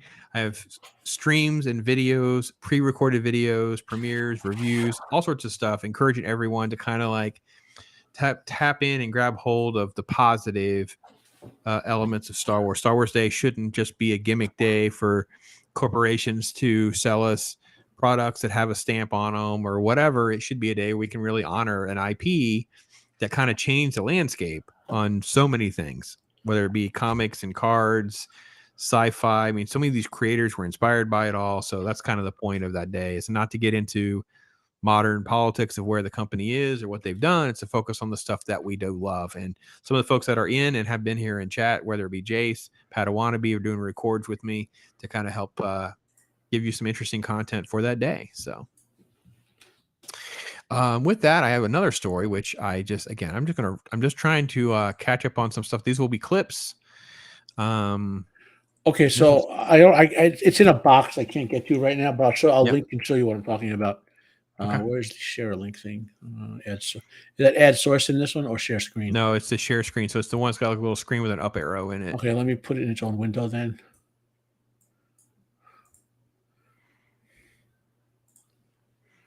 The Crow. There we go. So that's the special edition hardcover of The Crow. The original, The Crow comics is set up like every series or graphic novel is a standalone being sent back by The Crow. That's how the mechanic works, to keep it simple. So this is the special edition of the first series that the first movie was based on, and it includes hardcover. It includes content that was like work he did that was edited out of the original comic issue, so to speak. And I got it. I bought it maybe a year ago because the $24. That's a great read for someone who's never read The Crow. That's a great. If the original would be expensive as heck to get. Yeah, I actually did a video just on the first appearance of Crow, which is in the Caliber Presents #1, which is probably one of the most. First off, good luck finding it, and then two, if you want an actual nice copy, it's extremely difficult to find. But yeah, no, Jace, we're with you. Amazing comic books, amazing movie, just at all levels. So that's a great recommend on that book, and that's a good stuff. And if it's got like some of that early material in a hardback, so it won't get ruined, and you can really enjoy it and that kind of stuff. That's it's really a very cool. well put together book there, so to speak. The one I linked. Sure. And it drives me crazy because I had it next to me. I read a bunch, and then I put it in one of my storage containers, like right to my left here somewhere, and then I must have put that one back in the pile. That's what I must have did. Okay. Very cool. No, there's been a lot of graphic novels done for Crow. So yeah, if you can get one that's in hardback and you can get something that you can actually handle and manage and be able to navigate like that, because I really want to go back and do maybe like the first big story arc for Crow and kind of give people a little idea. And I guess I would. Well, that's this. This is the one from the first movie, basically. Yeah. Because that first introduction is only like 7 pages or something like that. Eric Draven. Eric Draven. Yeah. Yeah, Eric. Yeah, just so good. And that movie adaptation is just classic. Yeah, and as not so good as the sequels were, although I think the third one was okay, just not great.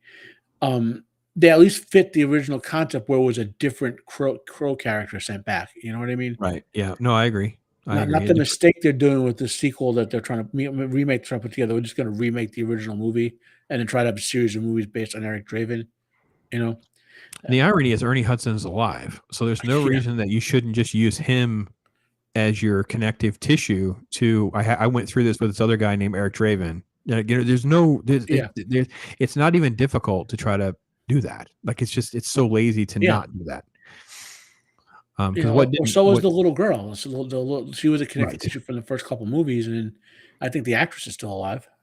Yeah, there's definitely a way to do it right. That thing has been wrapped up in rumored and movie problems for supposedly freaking Obar is decade. involved now on his own. Obar, I should say, Yes. is involved James now Obar, yeah. directly.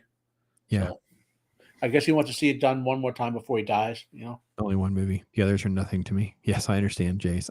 I tried to watch the second one because we did a talk hard on the first Crow movie last year, and tried to watch the second one. I didn't get very far. I didn't go on to the third one. I just needed a break. I just couldn't do it. So I'm not saying you should go watch the third one, but I thought it was okay. Like if the third one had been the second one, it would have been a good sequel type of thing. You know. Okay. It's like Highlander. If they never did Highlander 2 and they just did Highlander 3, we'd be like, it's an okay sequel. You know, it's like That's a good point. 'Cause Highlander 2, man. Highlander 2, I actually point to as usually one of my things I do when I'm trying to illustrate how dumb scientists are, because the premise of the movie is, of course, let's do this and block out the sun was the solution in Highlander 2. It's just so retarded, and we have scientists that propose things that are so retarded. I always refer to them as like, that's Highlander 2 stupid. Like, it's one of these scientific solutions that are just so dumb. Like, you obviously have not thought that through. No, that's Highlander 2 dumb. So yeah. That's awesome. That's awesome. Thanks for sharing that, man. That's good. And for $25, roughly $25 to $30 after shipping, you can land yourself a nice hard copy version of the first group of Crow stories. Is freaking amazing. That's awesome. That's right now. That's a right now link. So it's just $25 like right now. Yeah. And you probably can shop around, keep looking for other stuff, but brand new, $25, $36 out of the door. That's good stuff. Another great source for books, by the way, I've been finding out. I don't know if I could find. Okay, so go on eBay, for example, and search for the book you want. And what's happening is, as copies are sold out of either libraries or people, like real libraries or people's house, you'll get full size hardback books that are in great shape for like $7. You know, and I'm trying not to give Amazon as much original money as I can because of Rings of Prime. Yeah, well, I've dipped out of Amazon because of the stuff that happened before with social media and stuff. So I'm kind of out of the Amazon thing, but I was more than happy to use them as my price point to know what the going market is, because I think it's pretty close to the market. Usually not radically different, but then and a lot of times it's just like I just wasn't aware. I wasn't aware of that version of that hardback or something like that. So it's like, let me put a pin in that and keep an eye out for it. So Bobby's saying something. Is there 6 sequels? Ed Furlong had one.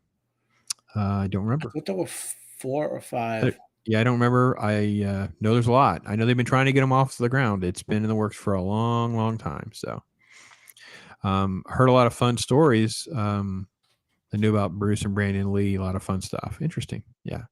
No, there's a lot of stories with all that kind of stuff for sure. So, Jay says there's 4 movies. There are 5 movies. There are 4. Okay. Yeah. So 4 movies and the one in development. Yeah. There's one. And a TV series. Wicked Prayer, the 4th one, is horrible. It's like it's almost as bad as Highlander 2. Put it that way. I couldn't even get through Highlander. I mean, neither as bad as Highlander at the source, but So I wanted your thoughts on this. And again, I wouldn't even I probably would just like tabled this. Like, I'm not even going to bring it up because it's just kind of like old news, because it's a gun story. But I thought it was interesting that he is not opposed to having a conversation about static and hardware. For those of you who don't know about Static, and Static Shock at least had like a following because of the cartoon that they did. Yeah. But these comic books were really a lot of kind of fun. I actually enjoyed reading Static and Hardware in particular. Milestone comics were pretty good overall. Yeah. I liked I liked Icon, and I liked was it hard? I liked 2 of them. It wasn't I didn't like the Static comic. I liked the show, but I didn't like the comic. But I liked Icon as a character. Blood Syndicate. I don't remember all of them. 2 of them that Icon. I liked. Icon and something else. Yeah, Icon, and it'll probably be in here. One's called Zombie, but it's not spelled the same way. So yeah. Anyway, so he was asked about it on Twitter. This is like a Twitter thing, and he basically is saying, yes, there's been conversations about it. I would not be shocked if they use it as a way, because they basically, there's not a whole lot to this story. They manufactured a story off a Twitter comment, and this is all just them talking about gods and monsters. And then down here, there's a little bit of comment about the character itself, like what is Static, and then the TV series is mentioned here, and that it ran for 4 seasons. So the fact that he has been very incremental of trying to get Creature Commandos animated, Yeah. I think it could be something where Static gets and then probably what should happen is like just roll it out, try to get a following going, dust off this character that had some love and have some fans, and see where it goes. And I would love to see it get a resurgence. And I really think some of those comics were a lot of fun. I really did enjoy a lot of them. Well, I was with Gunn taking over the DCU for the DC properties. I'm leery of it because I'm worried he's going to take it woke like the Marvel stuff. Yeah, I don't even think that he means to take it woke. I don't think he sees himself, because I don't think it's woke in the same way. I think it's just different. I think it's just it's like his Also- wife in Peacemaker. It's like that boss lady woke. Yeah. Like it's just that irritating. It's not so much woke like she's a superhero and they're not. It's just that you have to deal with this irritating woman boss who you really, really would just like love this show a lot more if she wasn't in it. Well, so there's two things that worry me about this, right? And if it were me, if you gave me, Matt, like you're in charge of DCU, what are you going to do? I said I'm going to take All Star Superman, I'm going to take Henry Cavill and make 3 movies out of it, maybe 4 movies. That's what I'm going to do. You know, like he has 2 actors right now, Henry Cavill and Tyler Hoechlin on the TV show, who are playing great Superman. Like even if the story that Henry Cavill wasn't so great, physically, like the way he carries himself, you know what I mean? And so I worry because the guys that are surfacing what he's picking for Superman don't necessarily look like Superman to me. You know what I mean? The second thing is, and I want to say this carefully, okay? Because some people, there's like, it's like walking through a minefield on this one. I am not opposed. There's some people who hate alternate universe characters and whatever, right? Multiverses and whatever. I'm not opposed to those characters as long as we recognize that those characters are, in fact, alternate versions, right? So, for example, there were 2 what they call Black Superman movies being proposed a few years ago. One by what's his face to Star Trek, J. Abrams, right? Where he was going to take Clark Kent and make him black, and the other one being done by I think it's Michael J. Smith, who was like, I don't want any part of that. I want to play an actual black superhero, original black superhero character named Val Zod, who's an alternate Earth, and that character is another Kryptonian who was inspired by Superman. After Superman died saving the world, so to speak, and keeping it simple, he stepped up to be the next Superman. You know? Right.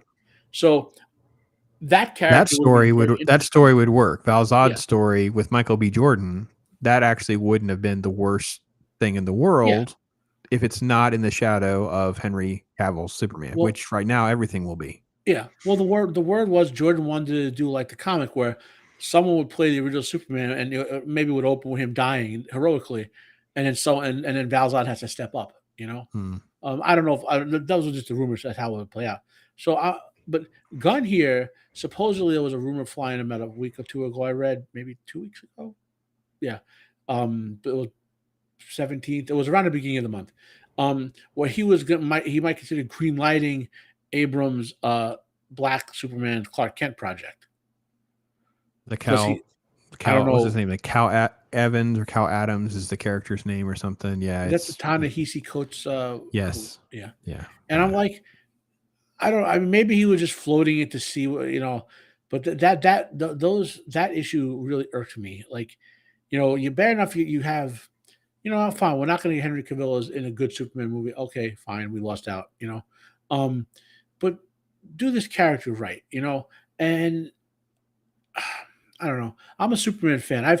I made a point to collect every Superman. I have the Kirk Allen stuff. You know, I finally found. You know, I have the old the animated series from the 40s. The beautifully animated series was better than a lot of modern animation. You know, I have the Superboy TV show from the 90s.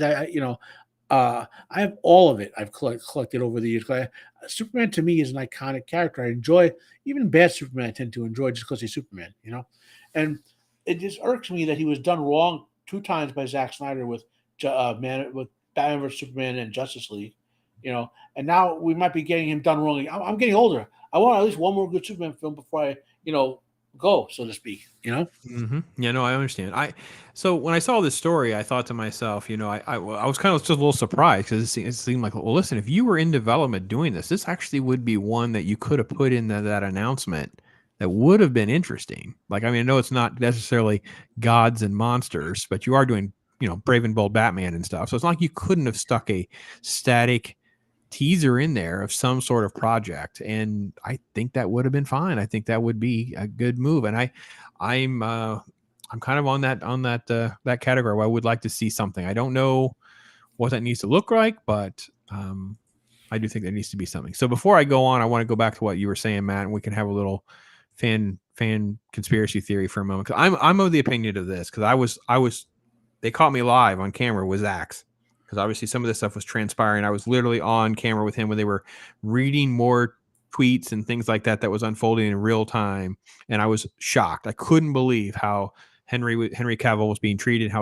In hindsight, now that I've had time to digest this, see how it all plays out, all this, I still think a lot of this had to do with contracts and money coming due, buyouts, the way they could write stuff off, things like that. They had to get out of certain contracts by certain dates with certain actors and people, things like that.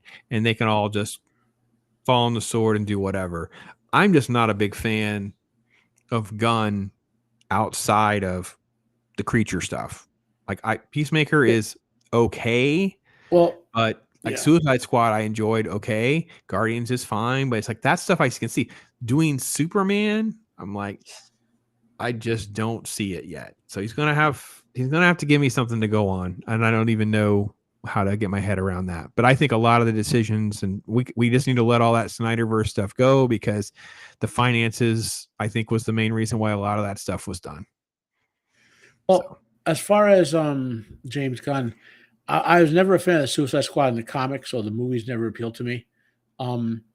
As far as Guardians of the Galaxy, I love the first one, like everyone. It's a fun sort of comedic adventure movie, if you want to call it, whatever you want to call it.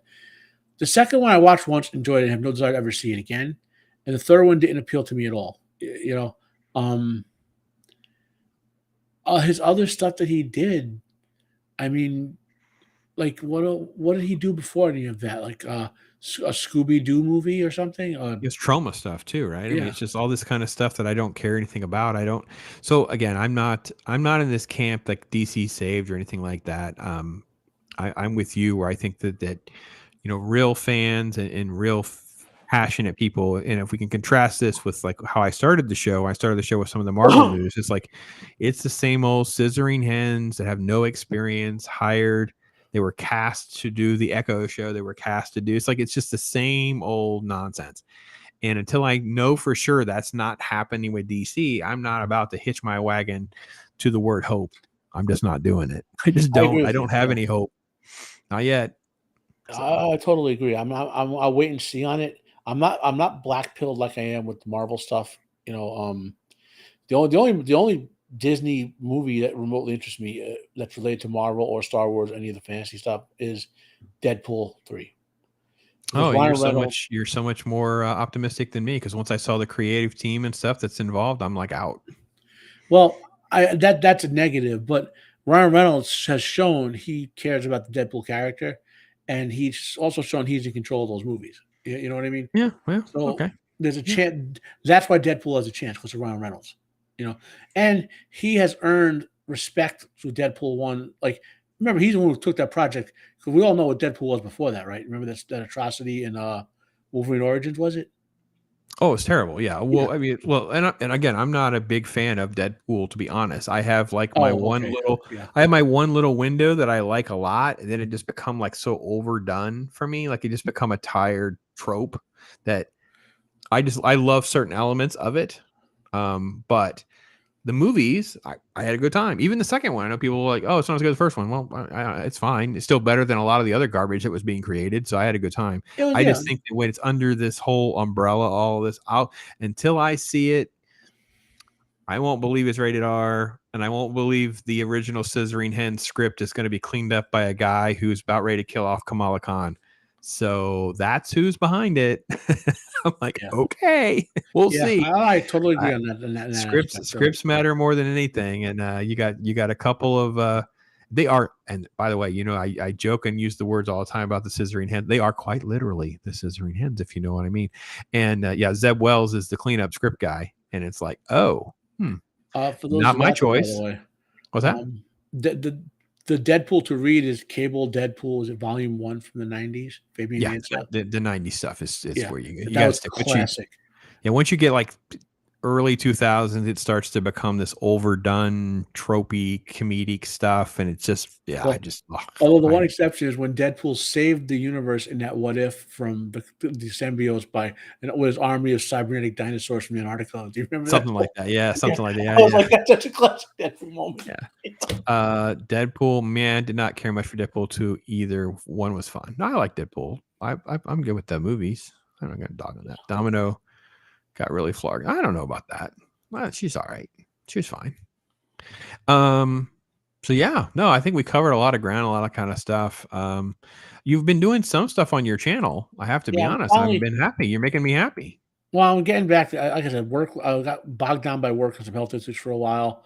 Plus, I did this with Picard. I started reviewing it because it looked interesting, and then the same thing happened with Obi-Wan, where like I had to grind my way through Obi-Wan because the writing was so bad. Not even the woke stuff or the horrible, just the writing level was so bad. And I go to Picard, and there's good character moments here and there, and whatever.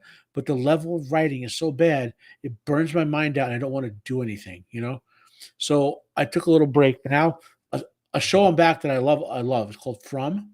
Yep. It was on Epix last year. Now it's on MGM Plus. It's a horror. There's my 2 reviews of it.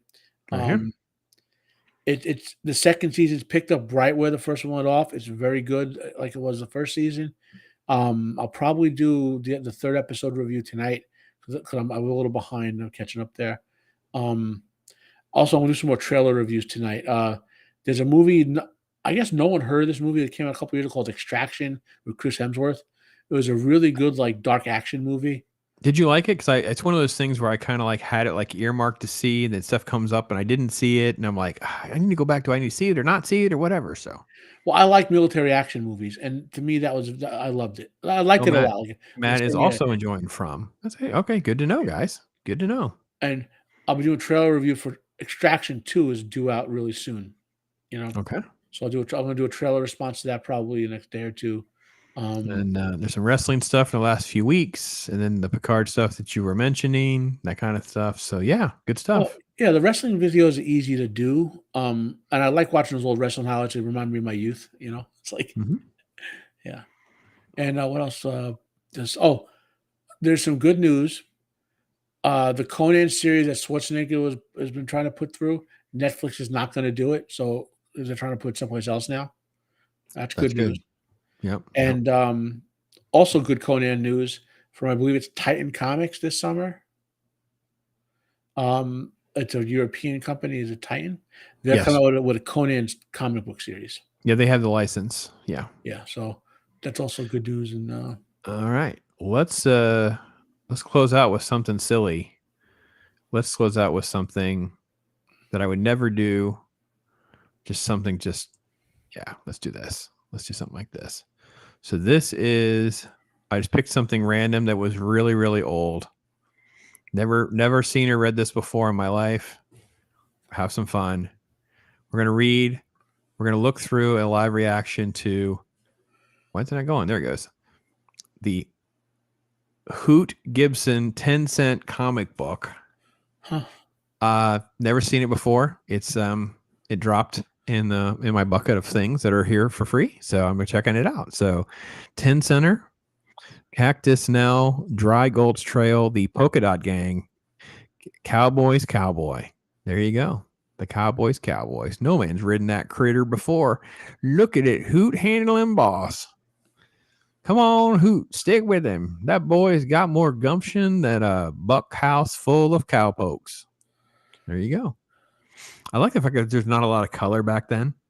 I like the color choices they're using. Like they're using that one reddish pink color as a highlight. Yep. Which, by the way, is probably a phenomenon of the printing press that they had for it. Yeah, this is 1950. It is Hoot Gibson number 5. Yeah. It's a 10-cent book. And then it's got all the little footnote stuff here, whatever. So yeah. And then this is the next page. Look at the little printing stamp right there, Matt. Little printing stamp. And what are you aiming at? Now you got them rounds over who? I guess I'll drift north to Montana. There's jobs there, I hear. There you go. He looks like he's 12. He looks like he's old enough to have a job in this panel compared to these panels. What'd you say? I look at the interesting color palette, the way that like the artists are using blue to highlight certain, like that one character has blue, and his pants are blue. Not much else is blue. Yep. You know? So he's being highlighted for a reason, I think. Mm-hmm. Mm-hmm. And then it's like Hoot has like green, like bandana and green jeans and a brown hat. It's like everything is very distinct. Yep. Interesting. There he is. He goes, that kid will get hurt. You ain't seen nothing yet. And the person says, he grabs him. Look at it. He flipped that cow over. He jumps off the thing. He's like a superhero. Holy cow. How hard it would be to do that. Have you ever actually seen them cowboys do that, the way they do rope cattle? Usually they do it in twos. So it's a lot easier to do in twos than ones. But yeah, it's an amazing skill. It is something special. And it's incredibly dangerous, especially with a bull. I mean, it's incredibly dangerous anyway with an animal that size. But to do a bull, I cannot imagine. An unneutered bull, oh my gosh, that would be so dangerous. I've told the story that the biggest horror for me so far of our little mini farm, Matt, has been having to neuter pigs. It was horrifying. They scream anyway when you pick them up. Imagine trying to hold it and then to neuter it. It was horrifying. It was the worst experience because it screams this shrilling blood. It's cool. Oh, it was crazy. So, and you get bruised up and banged up and all over with these little pigs. I cannot imagine a bull. People don't realize pigs are dangerous animals.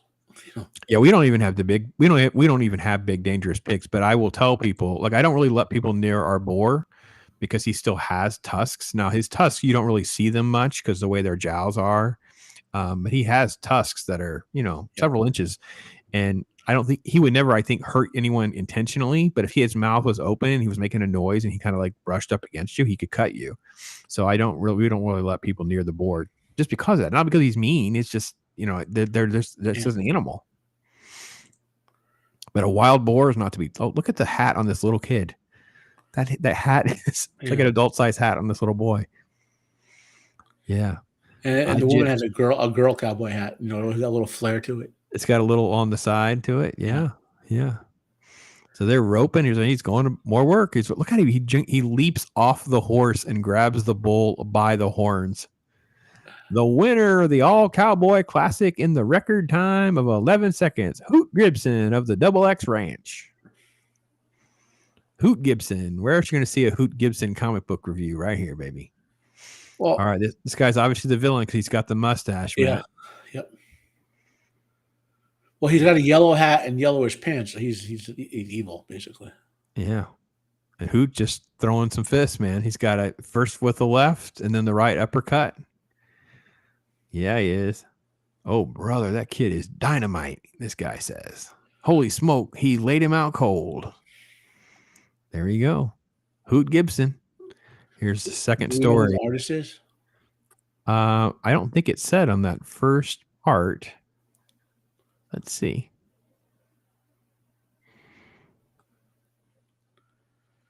Nope. On the cover? Nope. Well, it's 1950, so they may even have credits somewhere else. I don't even know. So Polka Dot Gang is the second story. Right. And these type of comics are common. I mean, I guess not so much in the modern day, but at least through the 90s, like all sorts of comics for anything, Like I still have some of my classic illustrated comics somewhere in one of my cases. Yeah. Yeah. And then, look how good this is. Just completely different texture with it at night. Oh, it's so good. I like that. Well, I'm saying, I wonder if Jack Kirby read this kind of stuff. I'm looking for credits. Yeah, there's. Because look at the pattern I'm going for is the color contrast they're using. Yep. I would in modern day I would say that's very Kirby-esque. But obviously this predates Jack Kirby, so I'm wondering if we're seeing artists who might have influenced him.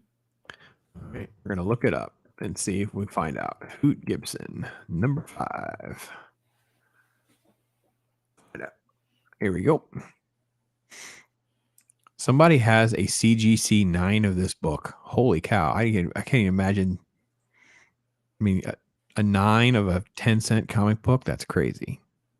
It doesn't even have credits listed. Okay, that didn't help. Let's keep looking.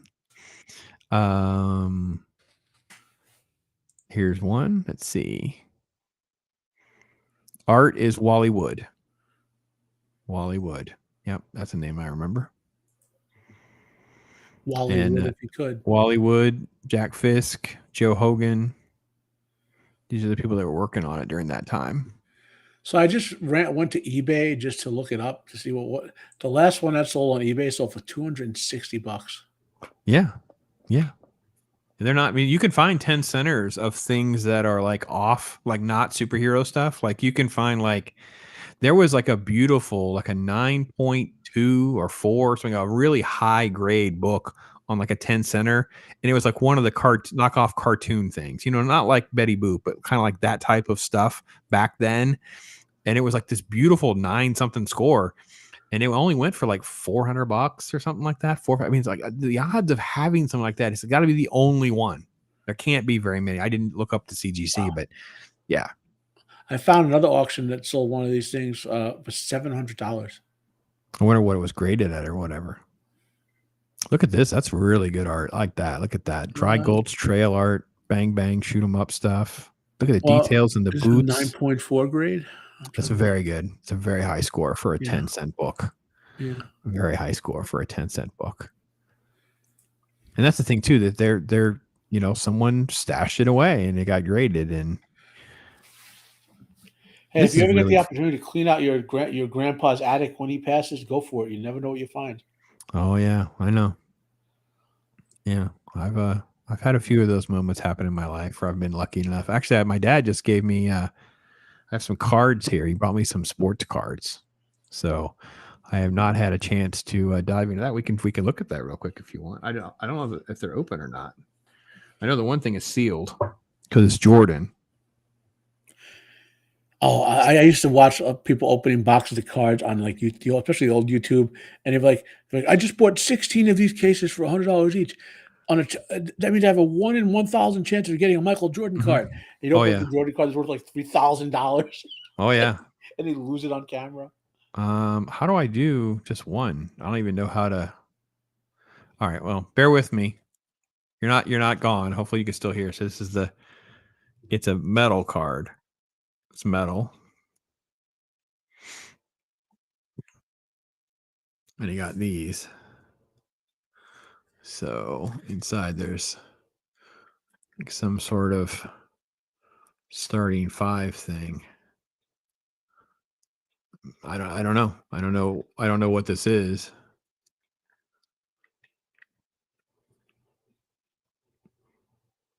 Oh, here we go. Some sort of Jordan thing. You remember back in the 90s with the trading cards? Hang on, I'm sorry. I didn't know how to make myself full screen, so I think I removed you and I lost some of your audio. So I'm sorry. What were you saying? I was going to say, no, I muted for a second while you're doing that. Okay. You remember back in the 90s, they had all these special cards like in the sets, like hologram cards and foil cards and whatever. The sports guys did that too. Oh yeah. Trust me, I'm all about the sports card now. I mean, I was into sports card long before I was into anything else. Like I owned more in sports cards than my comic books for the longest of times, for just decades. So yeah, no, Zach's has been on with me. We were talking about busting open cards. Actually, that's how I ended up trading for this X-Men box back there. But I keep holding it because I want to do it whenever Zach's can get on and do it with me, because busting card box stuff is fun. It's a lot of fun. That's actually how the wax pack stuff started, because I was like, I got some wax pack to seal. Let's do that. Let's open something up. So that's how that started. And that led to the Padawannabe challenge, because he chewed the gum because he's a crazy person. So yes. So let's see. What do we miss? All that gum is well preserved. Let's see. Yeah, everybody's talking about From a little bit. So, but all right, my brother. Well, listen, I got me to 8:30 my time, so I'm gonna head on out and get a little break before I call Mrs. Pops and maybe do another video or two for the rest of the week. But thanks for hanging out with me for so much. No problem, man. Good talking comics and finally Yeah. with someone. Yeah, and if you're free on the 25th, I'll be streaming live for sure in the afternoon that day, where it'll be more like an open mic time, and then probably after Return of the Jedi at night. So we're doing 6 to 7:30 with like the Vac Tube and Arwen Avalon and them doing 40th anniversary of Jedi, and then after that I'll probably stop that stream and then do another stream where it's more like just open mic and just let people share memories, share toys, whatever, and that kind of stuff too. So I should you're be obviously going to be welcome for any of that stuff. Shield Wall's here. I mean, brother. I have because of the way my job has changed. While I'm guaranteed my job through October of 2024, I'm basically being paid full time to work like 15 hours a week. So, Okay. so. Yeah, no, it's gonna be fun. It's gonna be awesome. Yes, Matt, very, very excited about Star Wars Day. Very excited about doing some of that. And yeah, he'll be. I may actually reach out to you to help me coordinate that secondary stream with the way I got to end the one stream and start another one. Because I don't really want to do them just go forever kind of thing. Because I want to keep them sort of like contained for what they are. So that's why a lot of videos are being pre-recorded, because that way I can kind of like have them already done and they're kind of like set up for that particular topic.